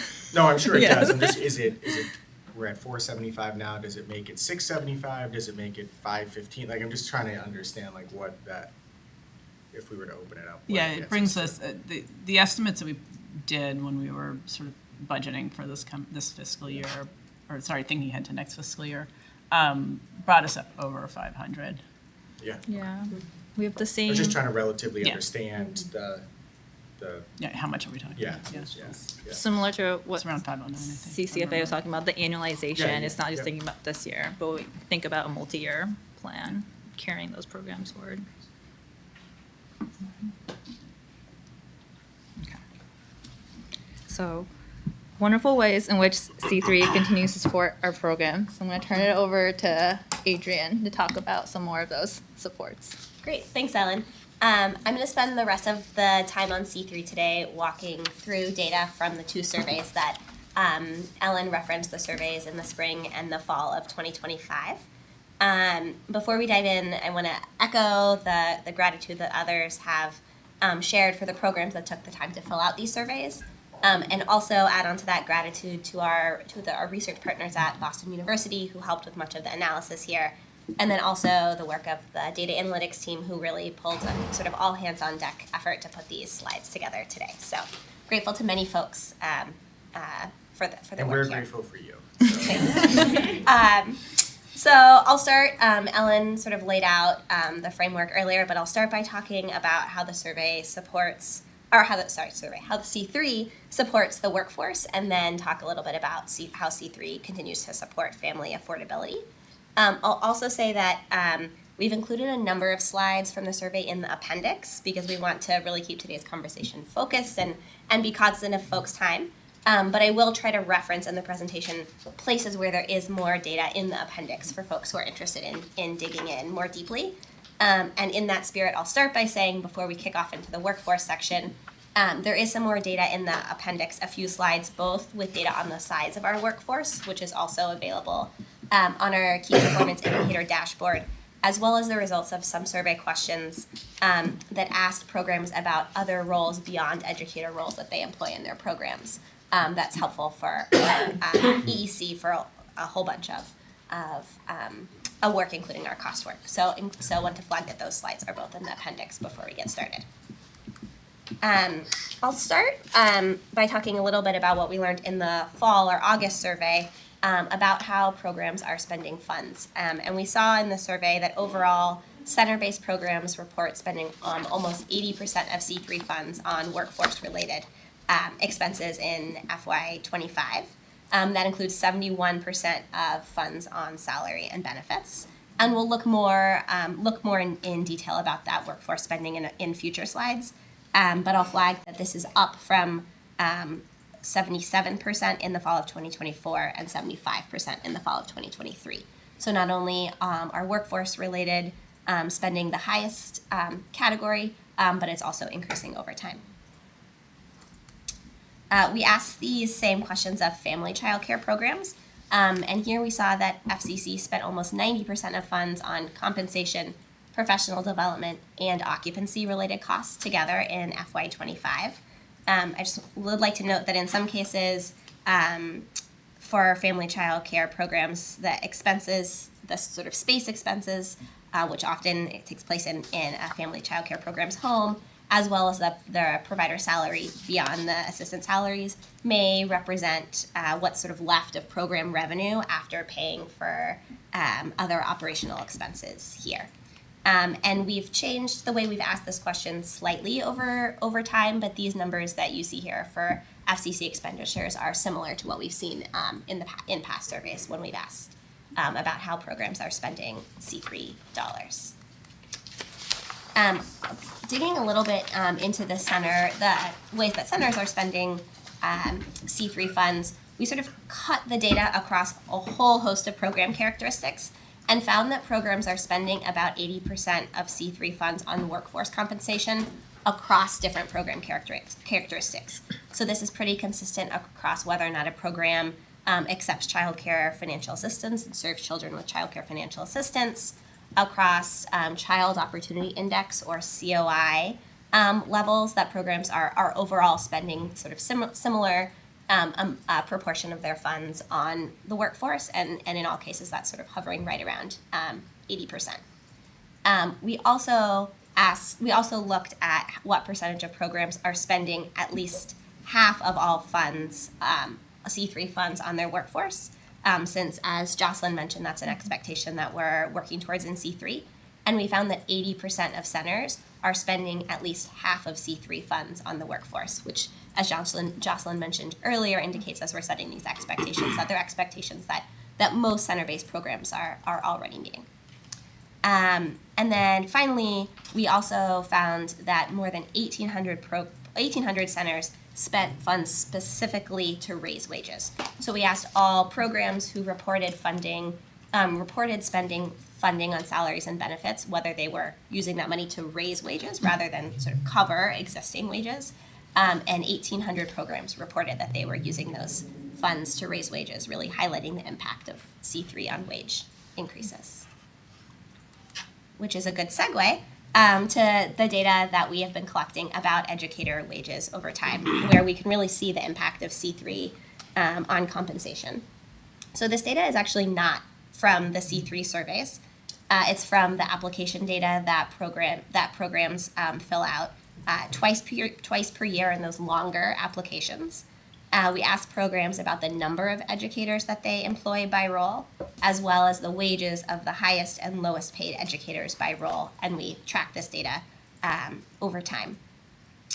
We see in this data a more than $4 per hour increase in early education teacher wages since the start of the grant program, which is incredibly exciting. And our research partners at BU have been doing some work also to look at this increase when adjusted for inflation. And they found that when adjusting for inflation, wages have increased about 80 cents from the start of the grant until 2024, which means that these increases are continuing to outpace the rate of inflation. And I'll also note that the team at BU is working on a sort of more robust brief on this topic, so there'll be more to come in the coming months about this wage growth and inflation-adjusted wage growth. So while this data is certainly promising in a trending direction, I also want to acknowledge that these wages still do remain low, especially when taking into account wages in other sectors, which can lead to staff turnover and some other dynamics that we'll look at in future slides. But to be able to track this over time and see these nominal wage increases is certainly exciting for the team. I also want to note, I think this is on the slide, that we've included the early education and care age 0 to 5 roles here. We also have a similar data in the appendix for our after school and out of school time roles, which generally shows sort of the same trends here as our age 0 to 5 roles. And then we also acknowledge that wages are not the only form of compensation. So we also have some data in the appendix about the benefits that programs, both centers and FCCs, report that they provide to teachers and FCC, in the cases of FCC assistants, in the appendix as well. Each survey, EEC also asks programs about how many educators they employ and how many of those educators have left in the past, how many educators have left in the past year. And this allows us to calculate what we call a separation rate, or the rate at which educators are leaving the programs in which they're employed.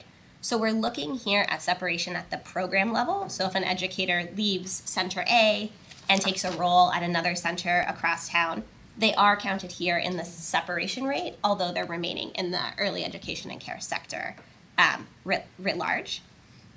When we measured this in our 2022 surveys, we saw a 28% annual separation rate for center-based teachers, and a 53% separation rate for center-based assistants. And in the most recent survey, we saw a 20% separation rate for center-based teachers and a 33% separation rate for center-based assistant teachers, which is a really exciting trend that I'm very excited to share. And while certainly there are many factors driving this decline at the state and program and classroom levels, it's really an indication that C3 is helping to strengthen the system and create some stability and consistency in this case, not just for programs, but also for children and families, because this means that children are seeing the same educators in their classrooms day after day and week after week and month after month. So, please. Hello. I'm afraid to talk some word that I'm going to spiral into a coughing fit again. But could I just a clarifying question? Yeah. That number, the separation rate number could be lower, actually. If I understood what you said about when someone leaves, they could be going to another. They could be going to, yes. So this is because we collect the data at a program level, and that's actually a good segue to say we have some data in the appendix about where programs report that educators are going when they leave their programs, whether they're going to another center, whether they're going to the to start a family child care program. But we don't, because we collect the data at a program level, we don't know of educators that are leaving how many are going outside of the sector versus staying in the sector. So you're exactly right that this is sort of it's a cautious number. It's a cautious number because we are counting all folks who leave their individual program regardless of where they go. I would also add, though, it has significance for programs. So I think this is telling you what's happening at a program, like what's the consistency in staffing for children, for families, for their own professional learning growth. And yes, then it probably underestimates or overestimates the percent leaving the field as a whole. It's still really impressive. The other question is, are we asking in the survey about why? When a person... We don't. We ask where they're going, but not if the center director that responded to the survey knows why they're leaving, which is it's a good flag as we think about now that we have built, institutionalized these surveys to think about asking in a future spring survey. Or potentially, thinking about Kim's call for research help. Is there a qualitative opportunity to talk with staff who are turning over from centers and finding out where they're going and why? Yeah. It's Secretary, I think you were. No, I was just going to say why I raised that question. No doubt C3 is, contributing. But I also wonder, as I lifted up in the opening comments about the work that's being done to support educators with their trauma-informed practice, if that's having an impact as well. As you said, there's many factors and variables to consider, but it'd be nice to know Yeah. which ones are having what kind of impact. Yeah. As you also lifted up in your comments, you know, there are many more professional development opportunities in the work that's happening around credentialing, growing our apprenticeships, making our scholarships more accessible, loan forgiveness programs, that staying in the field has become not only better compensated, but to have a pathway, which was our goal, in the field with some of our other resources. And at the same time that we're investing in behavioral health supports, which we know contributes to turnover. Also improving facilities, which I think also helps, sort of the environments in which our teachers are working. This, when I reviewed the data with the team, this data really stuck out to me, and I think more significant than we've seen this drop or improvement, more significant than we've seen in previous years. And I'm particularly excited about the assistant teachers, because that's our pipeline to teachers and directors. And so if we're keeping them in the program, then we're helping to grow kind of the field in that way. And as I think about it in combination, just we're making it better to open a program, we're making it better to stay in a program, to come in the field, and you know, I think again, there's multiple things that are contributing to that, but C3 is a very significant change factor, and new in the field relatively. Yeah, just leveling out, just creating stability, all the things that have been mentioned here, Right. right? To say like, all right, this sector is okay to be in for a little bit, yeah. And it's just so important to be able to show concrete facts and data, right? You know, you can say, yeah, it's really helping, but to be able to show it and have data that supports that is critical. So thank you very much for this. I'll also say, do you want? Just going along the lines of assistance, I think that's a key thing. I'm digging into the appendices. Thank you for all of the data.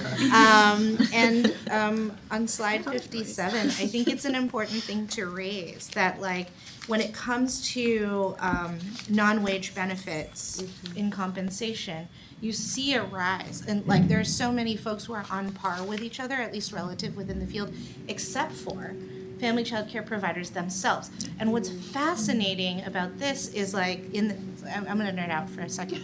Like, what's fascinating about this is You're with the the right assistants, team. yeah, that's right. The family child care assistants are seeing non-wage benefits on par with their center-based counterparts, but the family child care providers themselves are not. And what that means is, family child care providers are saying, oh my God, I value having an assistant so much that I will put their benefits and their well-being before my own, which is fantastic. And without family child care providers doing this for themselves too, we will not have a place for assistants to work. And so, like, that's great. And what I love about seeing these data is that it uplifts an area where I think we could all be pushing more toward, like, how do we support you family child care providers? Because we see you supporting your assistants. And so, like, how do we balance that? Because if those folks do not continue to, like, sustain themselves, our assistants won't exist and our families also won't get served. And so it's a helpful thing to have all of this data in front of us. And to your earlier point on like things that are bigger than EEC, you know, one of the key recommendations and focus areas for the interagency task force has been thinking about access to benefits, health, retirement, and other things for members of the early education and care sector, and how we might make those more accessible in response to this data, and what we heard in our own listening sessions as part of the task force. And just as a matter of like life, right, I would also wanna know, they're putting the, obviously, you know, it's incredible, they're putting their employees' needs before their own. But I wanna know, is that because they don't need it, right? Do they have a spouse and they have health insurance and, you know, benefits through a spouse? Or are they truly without? You know what I mean? Big difference, because, you know, as someone that's married for 30 plus years, it's, you know, I'm on my husband's benefits, so I don't access that. But I don't need to. But if I needed to, that's a much bigger issue. That's something we could we can ask Mhm. in a future survey, Yeah. sort of like, do you have it? Do you need it? Right. Sure. I not to add questions, so I'm just curious, you guys live in this space, so, but like the inverse of this, right? So we're always seeing like little stability in the workforce, people are not leaving as high a rate as they were a couple of years ago. Do we see the inverse though of like people coming into the sector, right? And, or being promoted within the sector? That is kind of the inverse, like I'm just curious if you, any thoughts on that, like. Has to be the case. Yeah. Yeah, right, like so. Because the capacity has to be staffed. Yeah. Yeah, So so- we're seeing, right? Yeah, I don't want to, I guess my point, like, I don't want to look at this as like a deficit perspective, like, because maybe there's something else happening that like people are being promoted, more people coming Yeah. in, people being Yeah. introduced to the sector, like, what's filling this? Yeah. And is it some of the same reasons that is reducing the amount of people leaving, or some of the same dynamics encouraging people to come in? And so, do you know what I'm trying to say? Yeah, Like, the same survey table where the same question where we ask how many educators have left in the past year. We also ask about how many educators they've hired in the past year. So I don't have those numbers in front of me, but I think it would be a good, happy to come back in the future and try to put some of that data side by side. Yeah, to and look every across. sector is gonna have a benchmark, like this feels high, but like there's always gonna be turnover and people leaving, and like, I guess my question is, is the surround that everyone has been creating here with funding and all the supports mentioned, again, also bringing people into the field, as well? I can say this is more anecdotal or like Yeah. not directly answering your question, but in some of the work that we've been doing looking at the apprenticeship programs in Massachusetts, exactly, yeah. they're out of the gate, they're very significantly focused on people already working in the programs and upskilling them. What we have been moving towards is a system that focuses on the more sort of traditional apprenticeship approach of using that as a mechanism to bring people in. So my suspicion is that there is a combination of things going on, but there is significant effort being focused on those who are already in the field and sort of supporting ongoing professional growth to keep people.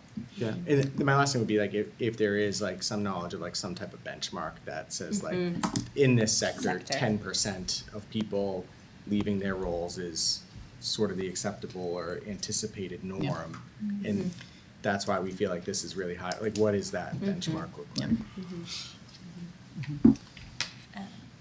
Also, Sherry, I think this is maybe also in answer to your question about folks sort of getting promoted and moving roles, is that right now we're looking at all of this through program level surveys, and as we continue to build out our IT infrastructure and have more data through the educator portal and on educators, we'll be able to sort of answer more nuanced questions too about the workforce and how folks are moving through a sort of career trajectory in the workforce too, which will be exciting. Great. I think the other thing I'll flag before we leave the workforce section is that there is additionally some more data in the appendix about closed classrooms. We asked those questions, which we haven't asked in a while, which of course is sort of one of the impacts of the workforce and staffing vacancies on closed classrooms. So I just wanted to flag that data is there for folks who are interested. So I'll move now to talk a little bit, a few slides about the C3 supports for family affordability. And I'll start, we ask a question in the survey about the ways in which C3 is helping programs support family affordability.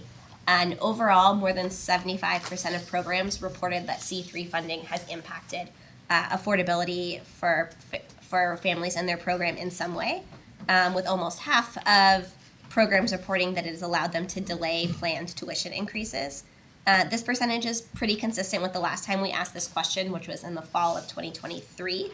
And we also have analysis in the appendix around both the number of programs that have increased tuition in the past year, as well as the magnitude of those tuition increases.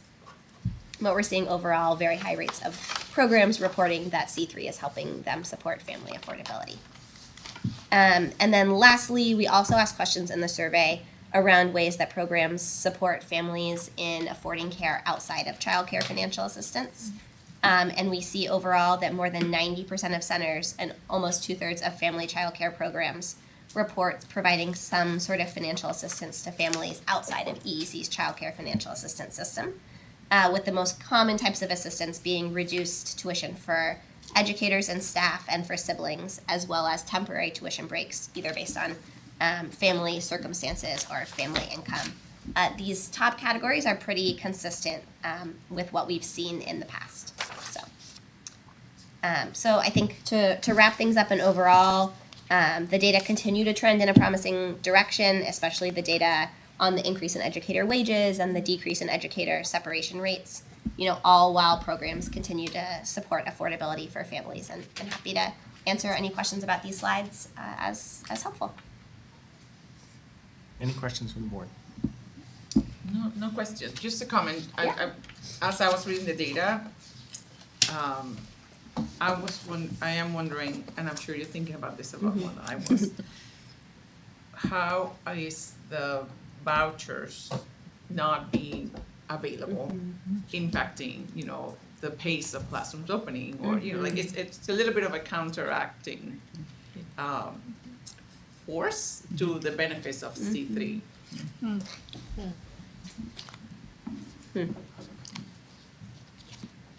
So we just don't, we don't want to think that C3 is not working. It's still working. It's just there are other things that are impacting it for sure. So.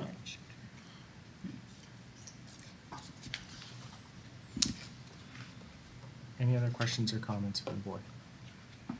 I'm just going to double down and thank everybody who contributed to the survey and filled it out in full, and it's probably not fun, but I mean maybe it is, but we wouldn't have all these data without that, and so thank you for everybody who contributed to this and are being able to give us the data that we can make decisions off of. It was a couple years ago when I started, people would say you always ask for data, but I don't even know what you do with it. I think people have a pretty good idea what we do with it now. I hope they do, and so I amplify that thanks to everybody who's contributing really to decision making, and it's really helpful. So. And we've never had it at this No, level. never. Yeah. As long as, I'm the longest one here. Yeah. Not that I'm the oldest necessarily.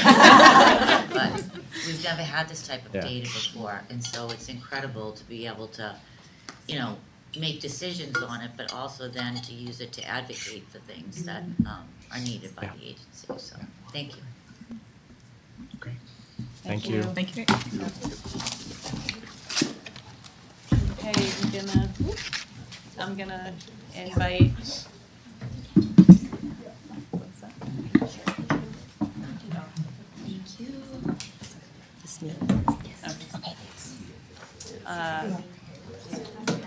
Gabby Santana Goldstein and Alana Mellon from the Commonwealth Corporation Foundation are joining us now. I'll have you both also introduce yourselves and the role that you play. But we are really excited to provide you with an update on the Employer Child Care Innovation Fund. This was a $2.5 million new line item, actually in the 2025 budget.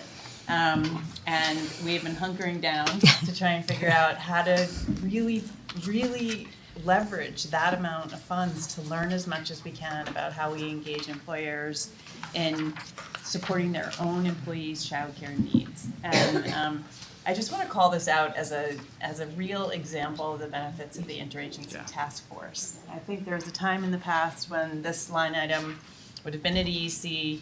We would have done something really smart with it, I'm sure. But it would have been hard with the capacity we have to get the program out, leverage the kinds of thinking and resources that have now been brought to it.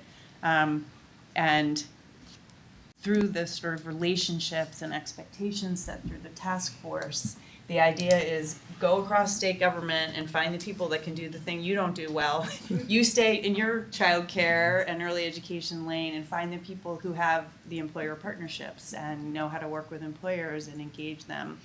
And I think as a result of that, we've created this very fruitful relationship and partnership with the Commonwealth Corporation and the Commonwealth Corporation Foundation.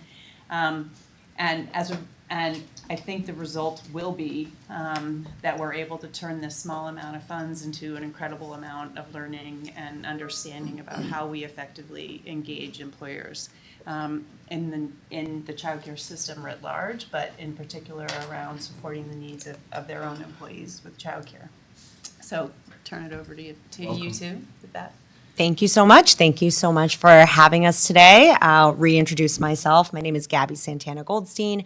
I'm the Employer Partnerships Manager here at EEC, and I'm joined by my colleague, and now dear friend, because we spend all of our time together, Alana Mallon, Executive Director of the Commonwealth Corporation Foundation, to provide an update on the Employer Child Care Innovation Fund. We will briefly review a little bit of what I presented on the last time I was here, but more importantly, provide you with a very exciting update on where we are, including an overview of the submissions we've received in this first phase of the process, and the process itself and what's to come. Okay, so to recap, as the Commissioner mentioned, the Employer Child Care Innovation Fund is a $2.5 million fund that encourages employer investment in affordable, high-quality childcare for the workforce in the Commonwealth, and really to strengthen our economy and strength of the workforce in the Commonwealth. We've been hard at work since June. I believe we kicked off our working groups in collaboration with the Executive Office of Labor and Workforce Development, Economic Development, and with the support of the Interagency Early Education and Child Care Task Force to really design a thoughtful grant program and process that aligns with the innovation that we really want to see and collaboration we want to see, not only between the public and private sector, which is what this allows us to do, but within stakeholders, very different stakeholders in individual communities across the Commonwealth. And Alana will get into that in a little bit more detail. But really grateful for our partners. They have spent a ton of time giving us feedback, bringing in examples of grant programs in economic development and labor and workforce to really inform how we can kind of bring the strengths of all of these agencies together to put something really pretty unique out there. So to review, we've had 3 program goals in mind, really driving the entire process of this program since its inception, and that is what will continue to guide our work.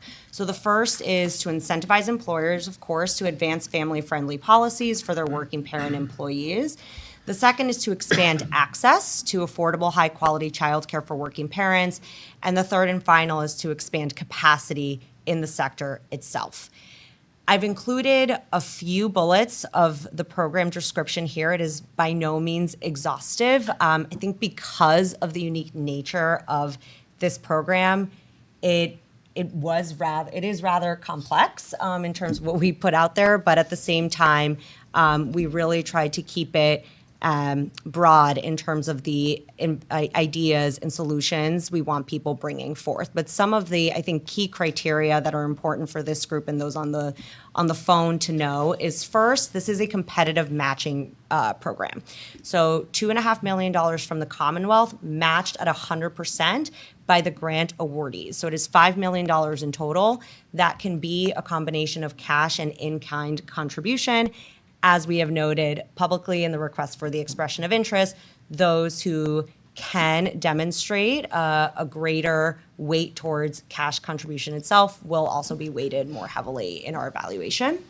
The second is we really wanted to be sure that this aligned with the interagency task force agenda, the goals that we've put out there, that we've written in our report, and importantly, with the Commonwealth's workforce agenda. We really see this as an economic development driver, as a workforce support and workforce development driver, and as such, we wanted it to align with that agenda. In particular, we looked at the high demand industries that the Executive Office of Labor and Workforce has stated that these are the industries that are really important to drive the economy of the Commonwealth. So examples would be manufacturing, advanced manufacturing, climate tech, healthcare, so on and so forth. And then when you drill down even more locally in areas, those can differ a little bit. The example I like to give is on the Cape, hospitality is a very important sector for that region, but not necessarily for the Commonwealth overall. Important, I should say, but it's not very important. But I should say it is not noted as one of the high demand industries in the report. Final, and I think unique to this program, is eligible applicants, as you can see, really range. So it's employers, groups of employers, of course, educators and providers, both FCCs and center-based programs. If it is a center-based program, it does need to be a nonprofit program as stated in the legislative language. And then intermediaries, so chambers of commerce, community foundations. Intermediaries we see as a really important player in the space because they're really good at bringing people together, bringing various stakeholders together in a specific community to get some really good work done, and they're really effective at that.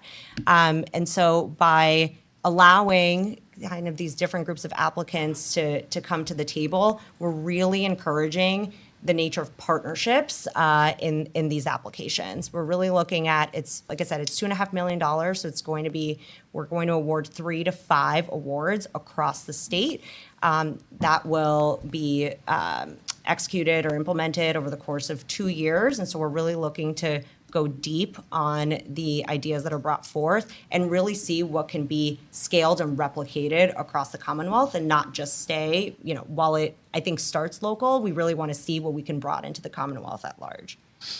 I will turn it to my colleague now to speak to the milestones where we are today and the program process. Thank you, Gabby. And as Gabby mentioned, my name is Alana Mallon. I'm the Executive Director of the Commonwealth Corporation Foundation, which is the philanthropic arm of ComCore, which you all probably know of. And we help fill workforce gaps with philanthropic and private funding. So I think I'm no stranger to some of you here in the room, particularly around the work of the task force that we were able to help with.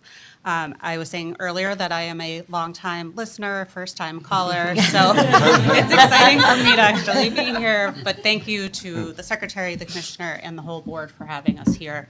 And I really want to say thank you for entrusting us and the ComCore Foundation and Commonwealth Corporation and the WTFP team for really bringing to bear a really innovative solution. We're really happy to be in partnership with you. So as Gabby mentioned, we kicked this off in June, and we have been off to the races, really intentionally putting together a process that not only is going to issue an RFP, but we brought in an EOI process, which is an expression of interest process, which we thought in the program design was going to be super important because this is really new, and we weren't sure what we were going to get. So we wanted to make sure that people had time to think and that we had time to react to what they thought. So we, you guys procured us to do the grant administration this summer. We kicked off the program, and then this fall and winter, we put forward that expression of interest in October, and we had interviews. 19 out of 37 applicants actually had interviews with Gabby, and I have to shout out my colleague at ComCore, Kristen Rain, who jumped on the phone with these applicants, asked questions, answered questions, and really dived deep into some of the concepts that I think we, when we saw the expression of interest, we thought, well, I'm not really sure what this means. And then you jump on a call and you really see the excitement and you get to dive deeper. And I think it was a really important step that was taken. And I really want to credit Gabby for the program design there. So as you might see, we are issuing the RFP. It's imminent. We are hoping to do it this week. We're working through the last little details and approvals, but we really hope to get that out into the field to those 37 applicants who submitted an expression of interest. So I don't know if you mentioned this in your talk, but we, every single person that submitted an expression of interest was invited back to submit an RFP. So that is the key milestones to date. And we also wanted to highlight some of the submissions at a glance. So we put together the regional distribution and the concept types. So you can see across the Commonwealth, we got applications from the Berkshires to Cape Cod and the islands, Fall River. It was a really nice mix regionally, and I would say thank you to all of our partners, particularly the task force partners who were able to market it out to all of the employers and those community partners. We had a tremendous response from across the state. The other thing that we wanted to highlight is that we got a lot of different concept types. You can see some of it is capacity building, some of it's flexible schedule support, some of it is capital, but then there's also shared cost models and a voucher program pilot. And this is no means exhaustive. We got some really, really interesting proposals from some small businesses that we weren't necessarily thinking that we would, and really neat, innovative, supportive projects. That was the most interesting part for me, is the amount of small businesses. So as you all know, small businesses make up 99% of the businesses in the Commonwealth. And so having that representation there is going to be, I think, really important for, as we look at these submissions and potentially think about, could there be a different opportunity for small businesses in the future? So those are the submissions. And we wanted to see if there were any questions. So we were hoping to post, we were thinking it was today for board members who saw that on their slides, but. Some final it'll be- touches. We're making some final touches on it, hopefully this week. How long will it be posted for once it goes up? So applicants will have 6 weeks to respond to the RFP, and then we will have another or a series of opportunities to receive feedback. So we will have a bidders webinar, FAQ period as well, where folks can ask questions, and we will post the responses publicly so everybody has access to those. And as Alana mentioned, all 37 applicants received feedback letters from us in that initial phase, and all 37 were offered an opportunity for calls with us to discuss the letter and go into a little bit more detail on the feedback we were giving. So I think they, from the feedback we received, they feel pretty good and prepared to go into this next phase of the RFP. And I can't remember if the letter of expression also, the letter of interest also included, like, what was the total amount of requests that the 37? Oh, total funding requested. Was we at 250 to 1 million? Requested? Oh, requested. No, it was Requested. $16.9 million Yeah. requested. So we have Total. 2.5, and that, those 37 letters represented about Yeah. 16 And the million. matching amounts actually exceeded the requested amount.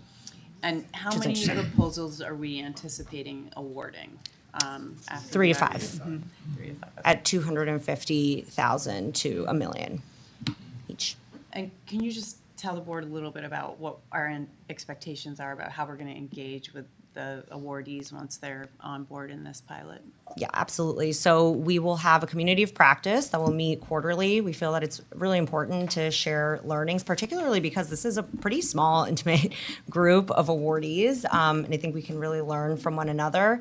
And then the intention is also to provide research support so that we can really measure the outcomes of the pilot itself. And when we report out, not just I think kind of leave the report on a shelf, but really make recommendations on how we can make this sustainable beyond the $2.5 million being available, and 2, if there are models that we feel can be scalable and replicable across the Commonwealth, really give some substantive data behind why and how we can make this, really implement this and make this work in the future. Jen? I had a question. Thank you for all the information. It's really interesting to see the EOI breakdown. And there might not be an answer to the question, but did you see a trend line in the match component that you reviewed in the EOIs? Specifically, did you see any trends on what businesses were willing to put match on the table for? Because it's always the fun part. Well, the total matching amount exceeded the total requested amount, which is really interesting. Like I said, it was a combination of cash and in kind, but I don't have the breakdown between that, but pretty significant cash contribution. And I would say, I think a lot of EOI applicants, what they're mainly working on between now and the RFP phase is really solidifying those employer partnership details, right? Because it's a lot. So by the time we posted it in October, they had a few weeks to get back to us with the idea, the partnerships, everything. And so they had the partnerships aligned, they had the employers at the table, and really what I think the biggest difference between the RFP and the EOI is getting to the brass tacks details of what the employers are going to be contributing, how much, et cetera. But they all had employer partners that they were excited to come to the table with. Yeah. Any other questions? Just comment, I really appreciate the criteria you've laid out, the partnership emphasis, the scalability, the high demand industries. I mean, I think you're focused on all the right stuff. And I'm intrigued by the community of practice. And I don't know if it would be appropriate to have a board member on loan for something like that to Oh. be part of, but I have quite a bit Happily. of experience in community of practice. Oh, on the private amazing. side, so maybe there's some insight I can provide there when you set up the infrastructure for it, so. We would happily take That'd be great. that. Thank happy you. to do it. I love this. Ah!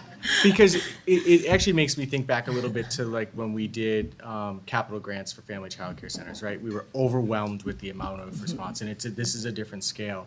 But one of the minds I think we've been trying to get into over the last couple of years is that of the employer, right? Yeah. Of how to get them to the table. So this is an actionable step towards that, I feel like. And while we may only be able to do 3 to 5, I know we will do this, but like what is in those other 32? Yep.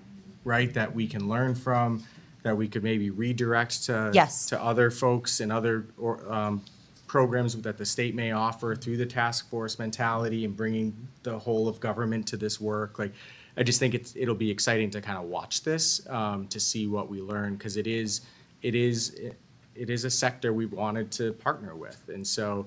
Bringing in folks that partner with them every day. Gabby, your background, like I think this has the potential to be a great learning opportunity and really impactful partnership in a few local communities that we can really learn from. So it's pretty exciting.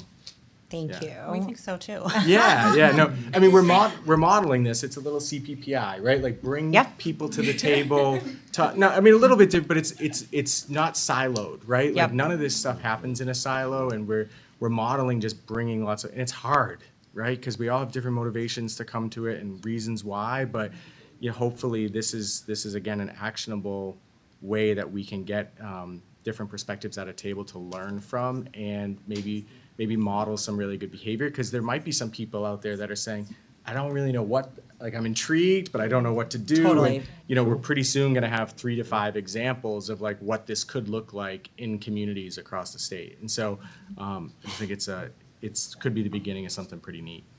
There may be some of the applicants who don't get selected that decide to move forward anyway. Right. Yep. Yeah. Or Like, there it may just- be yeah. other philanthropic partners that would be willing within their communities to step in and do the match with the employer. So the value of all those Yeah. proposals and the technical assistance and the learning could be well beyond just the 3 to 5 we're able to fund this time around. I was thinking about philanthropy. Yeah. I mean, it's Right. like you could package like some things to some philanthropists that And the really care about long-term this. value of Yeah. seeing the benefits that Yeah. those companies get from having that sort of component of their company, which is offering the childcare, right? And they can show the benefits of it because we know that they're there. It's just, again, we haven't had the data in the past to show it, so. Or direct hands-on. I mean, there's, right, we know it's gonna be better for productivity and for stability of a workforce and for recruitment.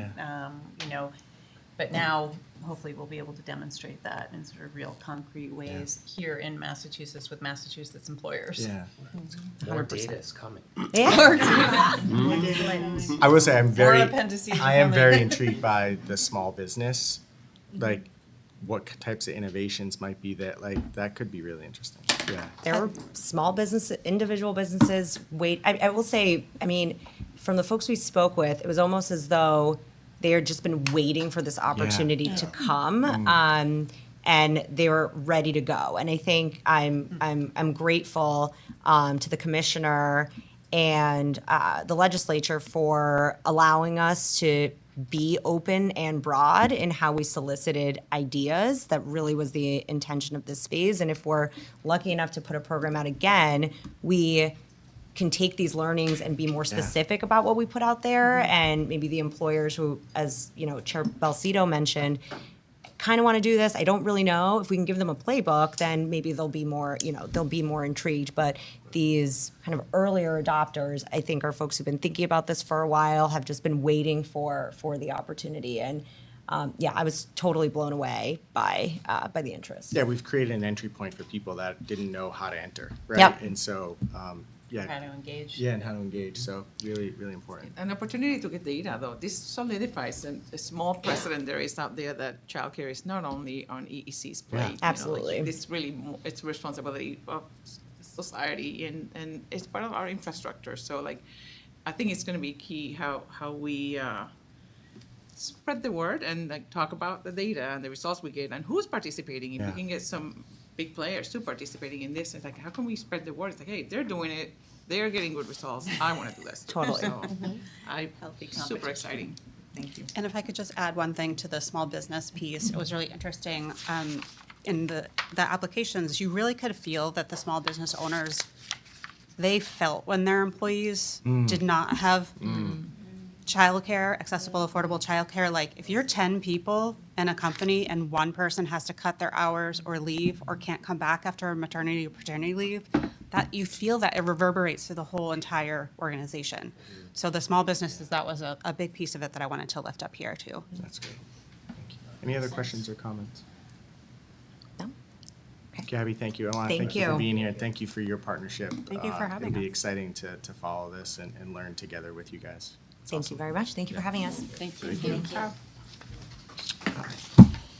So I think that's our last agenda item. I just want to say thank you to the board. There was a lot of information shared here today, not only the exciting work of kind of innovative pilots like we just heard, but, you know, when I think about the two of the biggest things the board has responsibility for, it's setting rates and now our engagement in the C3 process. And so to spend time to steep ourselves in that, in the work in partnership with the incredible team here, I think just helps us to better make informed and effective decisions on behalf of providers and children and families across the Commonwealth. So thank you for your time today, and thank you to the team for, again, your partnership with us to share information and to have conversation, again, about how to make thoughtful decisions. So thank you, guys. And thank you, Paul. Oh, thank you. And with that, we will be back here, as the commissioner said, in February 11th for our meeting. And with that, I will make a motion to adjourn. Can I have a second? Second. All those in favor say aye. Aye. Great. Have a good rest of the day.